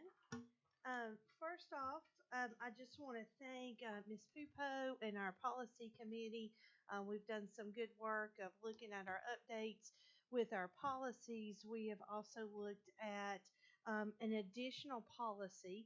So in your packet, there was what we refer to as our Reader's Digest guide for the policies that just kind of listed out the policies, the updates, if it is a requirement, or strongly recommended, and then also the explanation. So whether that be state law or general statute, which each of these were consistent with applicable law and regulation. What I'd like to bring your attention to, and I'll take questions for any of these policies in just a moment, is that there were two optional policies that were included in this update that we discussed as a policy committee. And those were policies 4140, which is a foreign exchange student policy, and then policy 5023, 6128, and 7268, which is the emergency administration of naloxone.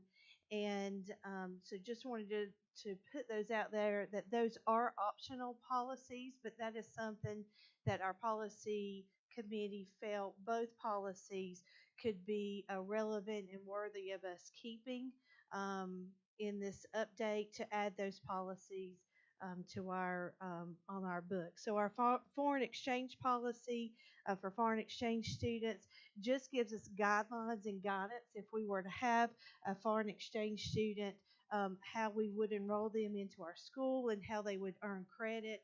And so we don't necessarily have a lot of that going on, but that's not saying in the future that that couldn't be a possibility for us, especially with our strengthened relationship with our school in Denmark, sister schools. So we want to make sure that we have options for students if needed. The second one, the emergency administration of naloxone, and I hope I'm saying that right, Ms. Helms. Thank you, naloxone. And Ms. Helms, if you'd like to speak, I know that's something in our policy committee. If you'd like just to speak to us about what you shared about why you felt like that was an important policy for us to keep. So I tried to get this in as concise as I could get it, but I think some very important statistics. In terms of drug overdose deaths in 10 to 19-year-olds from the CDC, the last data was collected for 2019 through 2021. The new data won't come out until December of 24, so at the end of this year. But based on postmortem examination, there were a total of 1,808 adolescent deaths 10 to 19 years of age, which is up 109% from the previous look at the data. 80% of those deaths involved fentanyl. And then also deaths involving illicitly manufactured fentanyls was up 182%. 90% of those deaths were due to opioids, and 84% of those due to the illicitly manufactured fentanyl. 67% of those kids could have been saved if they had had Narcan or naloxone there to be administered. And then 2/3 of those, or 67%, had bystanders present but didn't have naloxone on hand to be able to revive those patients. So, as you know, fentanyl, I'm sure you know, fentanyl is 100 times more powerful than morphine, which is very powerful in and of itself. And I think the things with these kids is they're getting vapes, they're getting pills from their peers or at home from older siblings and things like that. So the reason they die so easily is because their body hadn't built up a tolerance to the drug. So one-time use, and they could be fatally affected. The big trend now, and I know you teachers are aware of that, is vaping. Vaping makes the use of fentanyl very, very dangerous because it's heated and turned into an aerosol, and when they inhale that, death can be almost immediately. So I think with that trend, and it doesn't really matter where they get it from, a friend, a dealer, a sibling, a parent or friend, they can get a hold of something laced, whether that be a pill, very, very common, but also a lot of them are vaping THC, which can also be laced with fentanyl. And again, because it's heated in the aerosol, it happens very, very quickly. Within 1 to 2 seconds, they can be dead. So I think it's super important that we really think about a policy that would allow us to be able to institute some life-saving means, especially as the trends seem to go higher. Some of the things you might see as a teacher or working in the school would be slower absent respirations, disorientation, blue lips or blue color to their skin, loss of consciousness. And if you see those symptoms in any child, coworker, anybody, whether you know for sure or not whether they have taken an opioid, they should receive Narcan, and it should be readily available. How that works, opioids bind with the receptors in the brain, and what Narcan does is also bind to those receptors and counteract them. So they're competing for the same receptors.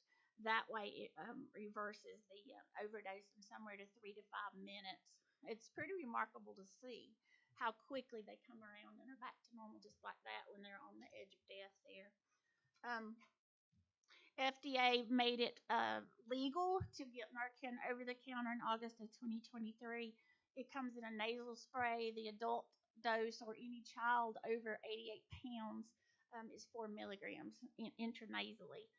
It's also supported by the American Academy of Pediatrics as well as the American Medical Association. Virtually no side effects. Side effects are typically dry nose, dry mouth, congestion, but those symptoms, while they might be aggravating, the benefits far, far outweigh the possibility of any kind of adverse effect from the medication itself. Allergic reactions are very, very rare. And so again, the risk of being uh, of dying from an opioid far outweigh any possible side effect from the medication. So I think it's super important that we think about as this trend continues to be able to have it on hand and very accessible very, very quickly, not to have to wait a couple minutes, 5-10 minutes to track it down through the school. So just food for thought. Absolutely, Ms. Helms, we really appreciate you. It's one of those you don't always recognize what you might have on your policy committee, but you were there for a reason for this one, to be able to help us understand what the effects were and to be able to share that with the board as we consider that. Obviously, tonight we're not asking for a motion or anything on this policy, just a first read. But before we did a first read, I felt like it would be important for Ms. Helms to be able to share that with the board and with the public as well, as to why we might consider something like that in our schools. Thank you, Ms. Helms, for sharing. The third policy that was not simply an update was a local additional policy of a dual employment as bus driver policy, and that is something that would be unique here to McDowell County Schools. However, there are these policies in multiple other districts throughout our state. This would just mean that many of our non-certified positions, as in custodian, all of our instructional assistants, our full-time cafeteria workers who are not a manager or assistant manager, would be required to earn and maintain their bus driver's license. And so this is something that we felt like was important, especially with the growing deficit in the number of drivers that we are having, and just ensuring that our students have a way to get to and from school. And so this was a policy that we did view for the first time on May 28th. We took some revisions back to our school board attorney, who updated this policy. And so when we met again on the 5th, we were able to review that and approve the policy. So that was included in your packet as well. So I just want to see if there were any questions about any of these policies. I'm just going to jump in real fast because I'm going to use my little space a little bit, because I get it later, but I'll use it now. Largely, friends, as you read through these policies, they're just the basic updates that we typically see. Of they might have updated a reference, but also the Parents' Bill of Rights, which came out early last year. They continue to update those. Often those are just tweaks of words where they realize that's probably not the appropriate way to say it, and so they've kind of changed those.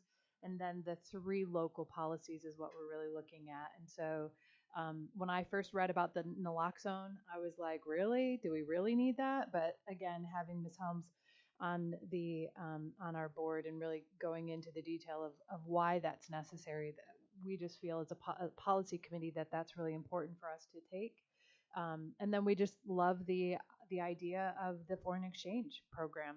And that's just really exciting opportunities for students to be able to do that. And so, and then lastly, we recognize the need that we have really for the bus drivers. It's been an issue for us in the county for the last couple of years, and this is a solution for that the principals are rallying behind, the district is rallying behind. And so we'd ask for you as you're going through this. Again, this is a first read, so we won't be making any action tonight, but that you would consider approving those. The policy committee is saying we're affirming these, and we would ask that you would consider that as well.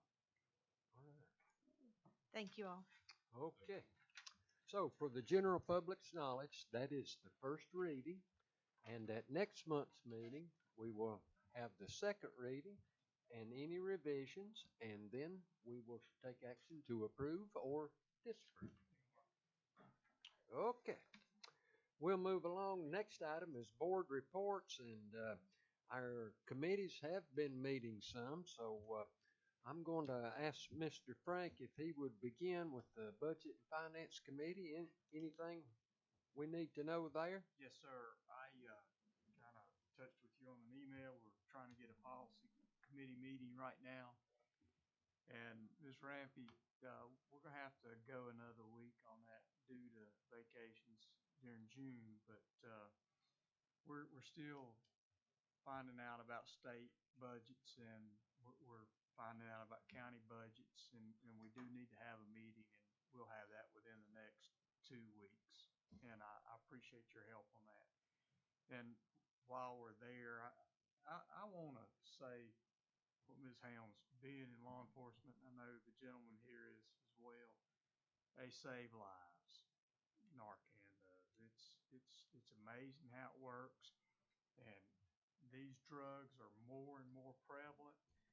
I remember growing up in the 60s and 70s that there weren't these drugs, but they're here today, and whether we like it or not, we're gonna have to deal with it. So thank you. All right. Okay, Mr. Suttles, anything from Building and Grounds? Yes, before I get into the meeting that we had with Buildings and Grounds, I want to first publicly thank this board and pat you on the back because, and I also have to throw in Mr. Piercy and Mr. Brackett when they were here, and even Dr. Garrett, because my time on this board, since I've been here, I've seen so many projects and facility upgrades like I have never seen before. I was remembering when I was in middle school, because elementary was a fog except for the 2 paddlings that I had there. Middle school, I can't remember things just happening on every campus. High school, same way, upgrades, locker rooms, lighting, this, that, new flooring, and the libraries. It's just amazing what you guys have done. We've had a little help from COVID on, HVACs and stuff. Mr. Oliver, Dr. Grit, let me commend you in there in that group too. It seems like we always find a way now, and everyone's talking about, do we have the budget to do this? How can we do it? Even talking about the tennis courts, at least Mr. Frank said it. Let's do it. If we're going to do it, let's do it right. And I think this is a beautiful thing. We talked about in the meeting now, the Buildings and Grounds meeting, about what we would like to see next on the docket. And I think Dr. Grit hit it on the head, is now that we're pushing traffic up from 70 on the west side, the first thing that you come to, obviously, besides West McDowell for our high school, is the tennis courts, the new tennis court facility. It looks really nice there. You have the softball field next. That needs to be our next focus on what we do, because that's what you're seeing. So in the Buildings and Grounds meeting, we talked about the necessity for locker rooms for the young ladies. The young ladies in tennis have locker rooms, but the softball season falls in the same time that men's tennis does. So that locker room we can't use for the softball ladies to dress in. So they've needed locker rooms for a while now. Obviously, a press box there is kind of fitting with the season they had, and I don't know if anyone's even said this or not, but, and correct me if I'm wrong, that is the first conference championship fast pitch softball in school history, and no one has said anything about it. Congratulations. So, commend you for that. Not only softball, but if you look at our women's program, if you haven't read the McDowell News, the article, our women's programs are just killing it. From tennis, volleyball, the things that we've done this year with women's programs, the athletes we have up there, I've been able to see a lot of athletes, and I'm not sure that I've seen a better group of female athletes come through our high school ever. And we've had some really good ones. You had the basketball championships and everything, but a total group of athletes, and you see a lot of these familiar faces, 3-sport girls, 4-sport girls. It's amazing to me. So I want to applaud them. I wish we'd have done it during school, brought everybody in. But so talking about Buildings and Grounds, we're talking about locker rooms, talking about a press box, also the need for parking there. Everyone's parking on the side of the road. It's really a hazard trying to cross that road in cars. We even talked about a stop sign up there, possibly doing that. But making parking underneath the baseball field there, where you can park on the other side of the road all the way up through there. Checking cost on extending the parking lot down there maybe a little. So softball field, like we said, that was one of our main things. West Marion Elementary needs some upgrade work we spoke about. East McDowell Middle School, the gym floor, we spoke about there, and I'm not sure if Tommy Burleson played on that court or not. You guys can help me on that one. I know Rob Noyce might have played on there. But then we had a great conversation with Ms. Rampy. I appreciate you being there with the finances and looking to see where we are. And again, this Buildings and Grounds group knocked it out of the park, said, hey, this is what we need to talk about. Dr. Grit did too, and said, hey, we need to get with budget and finance and see how to get this approved. So again, thank you for everything that you guys have done, and a big pat on the back for that. Just kind of curious on building and grounds. I know y'all have been meeting from time to time with the study group from NC State, who, by the way, is playing at this time to go on into the next round of the College World Series playoffs. If they have the umpires like Clemson did, they're not getting there.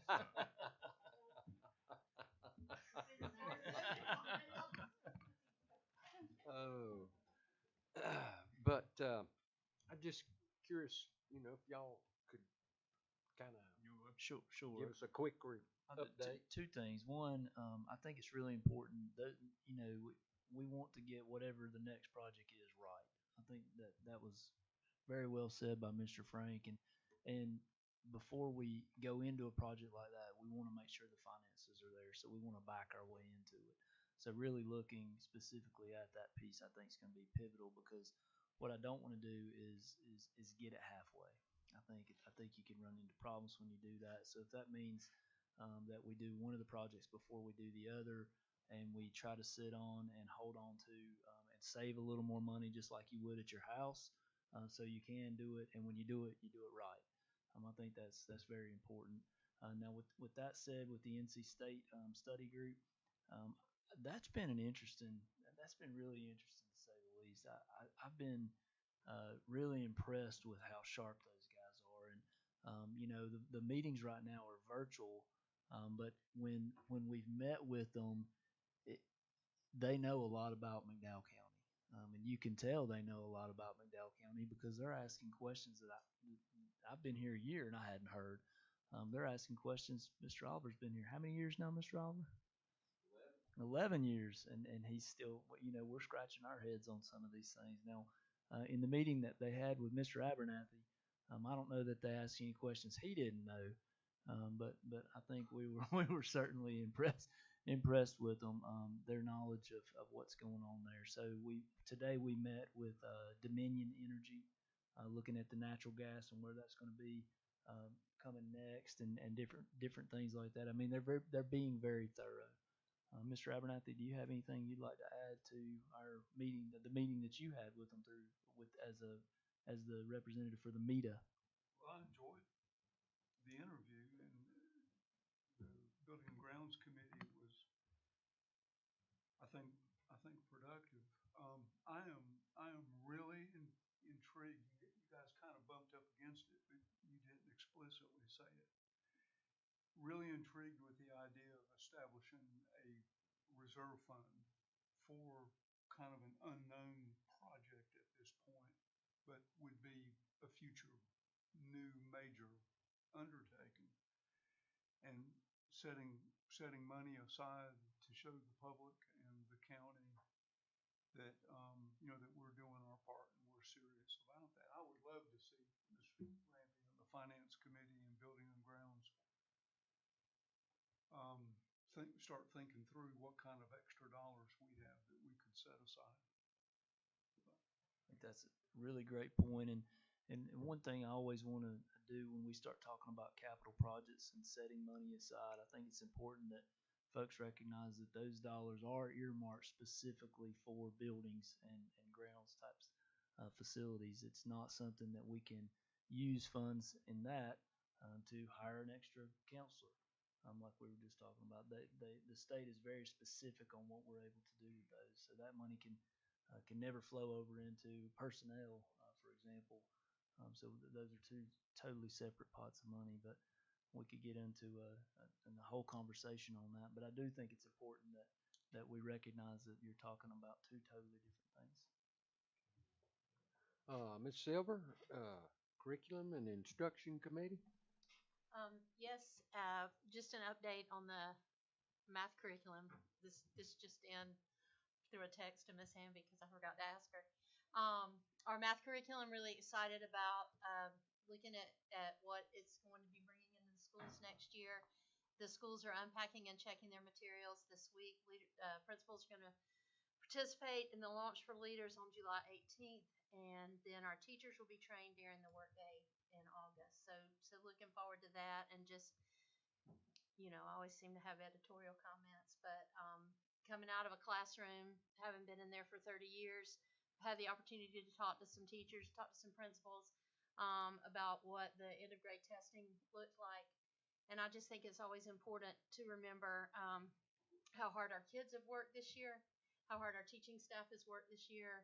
And one conversation that I had was just in looking at what proficiency looks like, and their kids that have worked so hard to reach that, and they may just be 1 or 2 points away from proficiency, and so many times that's one question. And I think it's just important for us to look at that as a community, just to celebrate growth, because every kid that comes into a classroom in McDowell County Schools has grown this year, and I'm really proud of that. And I know our teachers are tired, I know our administrative staff is tired, but I just appreciate what they've done, and especially what our kids have done. So there's that. Do you want me to go on into Head Start, or? You want to do the Do you have? I do not have anything else. Ms. Poupeau says she will be happy to cede her time to the Curriculum and Instruction Committee chairperson. Thank you. So, would love to continue to take the opportunity to share about our Head Start program. I've got a couple of slides to share. I'd love to say, as I say every month, that my favorite part of the second Monday of the month is the board meetings, but we all know that it's the Head Start policy meetings. This is a tiny sprouts garden. I'm really proud of myself because I took those pictures from Dr. Delaney's Head Start page and put them together in a collage. So that was very technological on my part.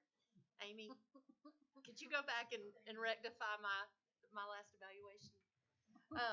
That's an inside joke on technology in the classroom. They received a grant and put this little tiny sprouts garden together, and I was so excited because Tammy Spearman had told me that I could come and help them plant, because I love to get my hands dirty and get in there with kids. It's just so much fun. And then I took a really bad fall at my in-laws' house and wasn't able to be there, so I had to miss this, but got to live vicariously through this. So this is their garden, and this is exactly what they told me today. It's called a surprise garden, because if you've ever tried to plant seeds with children under the age of 5, they don't know how many seeds even ended up inside of that bed. There were seeds going everywhere. There were, so you may go by the Head Start facility and see, plants growing all over the place. Those kids are so excited to know what's going to come up out of there. And as you know, that's going to probably be the end of July, 1st of August before it comes in. But then there are plans in the works. We're going to be planting some lettuce and some onions and some greens, things that we can plant as the weather starts to cool off. And I'm going to stay off of my in-laws' porch, so I'll be able to make sure and be there. We'll go to the next slide. That is Matt Berenson from the Cooperative Extension Program right there in the middle. And if you ever say the words gardening or anything that you need, Matt's your guy, because he loves to teach kids about living off the earth and being sustainable in the agrarian culture that we used to have here. Being there as a part of that garden planting, they got to talking about worms. And so he said, can I come back and talk to the kids about a compost and how compost is important? And I'm going to bring worms, and we're going to let these kids play with the worms. And so that's different shots of all of the kids with their worms. And I think there was one kid that was completely grossed out, and she just finally took her hands and covered her face because she couldn't believe that they were playing with the worms. But that was great. And I relived a story I read with my kids, The Diary of a Worm, and got into a very uncomfortable conversation with my second graders at Glenwood as to where worms went to the bathroom. And so we talked about compost, and they had a whole different appreciation for dirt after that. So next is the Father to Father Awards. We've talked about this program all year, and this was at an awards banquet that they had. These are fathers that participated in the program, and the teachers and staff nominated different fathers and father figures to receive different awards. That is, you can look more specifically at that in the Head Start packet that Dr. Dulaney sent to you guys. And then finally, the last slide is in the packet that she sent as well. It starts on page 79. That's just what this is. And it goes through page 115 in the packet that she sent. But I would challenge you guys to spend some time just looking at the amount of growth that came from the fall. If you look at that, just in that first social and emotional category, in the fall, 71 children were below expectations. And in the spring, that last group, only 17 of them were. And it goes on down, and you can just compare and look. The yellow is kids that are below expectations. Green is kids that were meeting expectations, and blue are kids that exceed our expectations. And so when we talk about growth, I really, I could have, and Dr. Gritt's nodding, because we were just looking at how she disaggregated all of that information into different subgroups of girls and boys and kids with special needs and other things. And if you guys have some time, and I love to look at data just to see. I told Carrie this afternoon, this Head Start group, in my opinion, spends more time sitting and evaluating themselves and their children than any amount of time that I ever did in the time that I was in the classroom. Just so proud, especially of those young learners that will be leaving that and going into our kindergarten classrooms. So much more ready than they would have not been if they came here. So just proud of them and the jobs that they do. Have two longtime Head Start employees that are retiring. One of those is Lolita Armstrong, and she has said that she's going to take 6 months to rest, and then she's hoping to come back to the school system. And the other one is Becky Jenkins. So one final thing with Head Start, and we are always asking for different things. We are in desperate need of a dentist in the county that will take children who come from families with Medicaid. And we thought we had a good one with Dr. Jones, Kristen Allison Jones. She does serve young children, so that's a definite plus, but she is not accepting kids with Medicaid. So if anybody knows of a dentist that will work with children with Medicaid, we're in desperate need of that for quality dental care with our youngest kids. Thank you. All right. Can I add just a thought to this, particularly if you could leave this slide up for just a second? There is a tremendous amount of research that links poverty to educational attainment, and it is dramatic. And we in McDowell County, we're Title II now, but we were Title I for a very, very long time. Tier, not title, Tier 2 now. But we had been Tier 1 for a very, very long time. And where that demographic has shifted from Tier 1 to Tier 2 really is around the lake and a lot of retirees moving into the county. So that hasn't changed the poverty necessarily in our county and the number of families, particularly young families that are in poverty. And so seeing these numbers and the growth that we've had, knowing that a very, very large percentage of these children that are coming into this early Head Start or the Head Start and early Head Start program are our impoverished families. And so oftentimes they know that these children, when I look at the numbers for language, where we went from 74 to 29, oftentimes particularly data has shown that children who are in poverty are spoken to less. They just are. Their parents don't speak to them. And so they're not getting the language before they're coming into school. And so these numbers are huge. The cognitive development, particularly when you're talking about children who are coming from mothers who have substance abuse issues. We have a lot of that in our county. And so the fact that just these numbers, it would be great to be able to see, 0 at the below expectations. But that very well may not ever be likely because of the fact that, you know, again, just the high poverty rate that we have in this county, and the studies and the statistics that have shown that there is a direct correlation between educational outcomes and poverty. And so this, in my mind, are incredible numbers. And again, another reason for us as a county to continue to invest in our pre-K and early pre-K, because that is giving these kids an opportunity. Because these children when they go into, if they didn't have this, they would go in to kindergarten below expectations, and we would have these significant numbers still when they're entering into kindergarten. So our pre-K program is so crucial in our county in order to give kids an equal or an equitable opportunity at a solid education, not based on race, but based on economics in our county. And so this is really important, and I'm so grateful for the work that you guys continue to do. And then again, as the leadership of our school system and then the board, that this is something that we really do need to invest in, and grateful for the partnerships in the community that are supporting it right now too. Okay. All right. Any other comments from board members? Just right quickly, I'll say one thing. In the Head Start report and Ms. Pupo's comments kind of opened the door for it.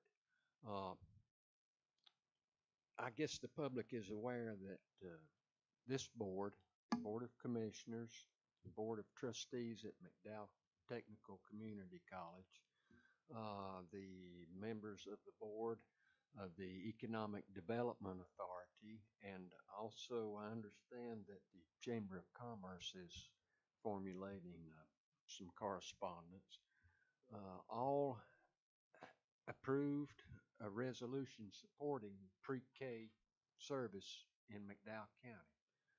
And we were able to get those to all our legislators, Representative Green and Representative Johnson, also Senator Daniel, and at the suggestion of the governmental affairs person at our State School Boards Association, he recommended that we reach out to Senator Lee from New Hanover County, who is the chair of the Senate Education Committee. And so we forwarded those on. Dr. Gritt and I had a conference call with Representative Green. Was that this week? That was just last week, yes, sir. Last week. And he was following up, so there is some interest. And according to Representative Green, education, and particularly pre-K, is really becoming a big topic in Raleigh. Now, what happens funding-wise, who knows? But at least we have raised the need and the concern, and both Representative Johnson and Representative Green have said that they feel like we've planted a seeds, so to speak, and that perhaps maybe when the legislature meets again next year for the long session, that some additional funding or opportunities, programs may be available to help pre-K keep going here. So everybody's pitched in, and I thank you for your efforts on that. If you have any personal relationship with our legislators, never hurts to speak a kind word. Okay, enough of me. Let's move on then. Item 13. Lucky 13 on the agenda this evening is the approval of the consent agenda. And be aware, if you remember, back about 2 hours and 20 minutes ago, we approved a revision to our agenda to include a field trip request on the consent agenda. So, you've seen those. Is there anything on there that you feel like the board should vote on separately or individually? I do have a question about the new, the additional, the wrestling camp. Is this $9,020 a student No, or ma'am. total? That's the total cost of the trip for the team. Okay, and did all of the students who were interested in participating, were they able to reach this? They're talking about the Appalachian State Wrestling Tournament or wrestling group, or all the children, all the students would be eligible to participate on it. Okay, all right. Fantastic, great, okay.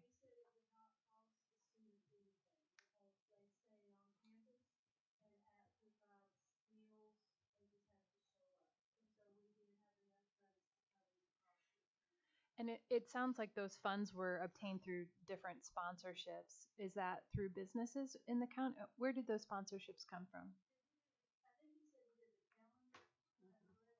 Yes. Yes.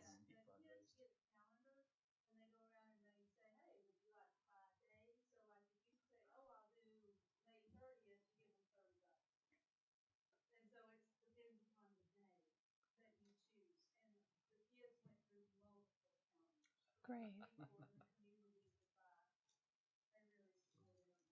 Fantastic. That's good to hear. Thank you. Can I ask two real quick? I don't want to keep Yes, things sir. over. You certainly Two, may. two real quick questions. So on the amendments, Suzanne, on the amendments that are made between tonight and the end of the year, do you guys copy the board back on, on those? Okay.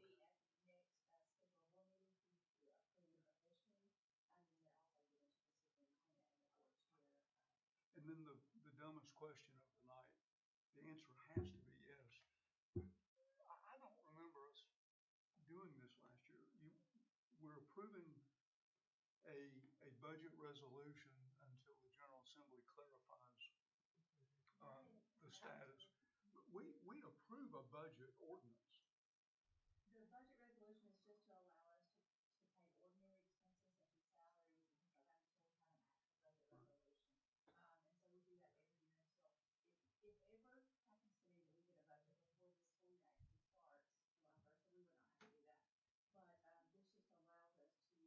Right. Okay. So you prepare a budget ordinance and we approve it when we're clear. Thank you. I'm not used to dealing with the state as much as we have to on this board. I think that's important to talk about for that reason alone. That's why we have to be so cognitive of those fund balances. And when if the state for some reason or the Fed for some reason would not send the money, then that puts us in a situation to have to utilize some of our fund balances at that point too. Particularly with the Feds, we really got to watch that. And we've been close to a shutdown on several occasions. I know Head Start, you guys experienced one of those not too long ago when they were considering it again there. So we're constantly cognitive of those budgets too. And not only do they not come by July or October when they're supposed to come, you're talking months down the road and the funding doesn't come. So I think it's critical that we have that piece of information as well. Anything else? If not, is there a motion to approve the consent agenda items as presented with the addition of the overnight field trip request? So moved. Ms. Pupo makes the motion and Ms. Silver makes the second. Any discussion? If there is none, all in favor of the motion, right hand, and the motion carries unanimously. Thank you. All right. At this time, the board needs to move into closed session for these reasons. Under General Statute 143-318.11 and under subsection A1 to prevent the disclosure of privileged or confidential student information. Also, under subsection A1 to prevent the disclosure of privileged or confidential personnel information. Under subsection A3 to discuss matters protected by the attorney-client privilege. Also under subsection A3 to receive advice from the school board attorney regarding lawsuits that may be discussed. Also, under subsection A5, to discuss the terms of a contract for employment. So, for those reasons, is there a motion to move into closed session? I make a motion that we move into closed session for the reasons on that list. Okay, thank you. Ms. Pupo makes a motion. Ms. Helms makes the second. Okay. Is there any discussion? If not, then all in favor, right hand, and the motion carries unanimously. We'll take about a 5-minute break, and then we'll convene the closed session.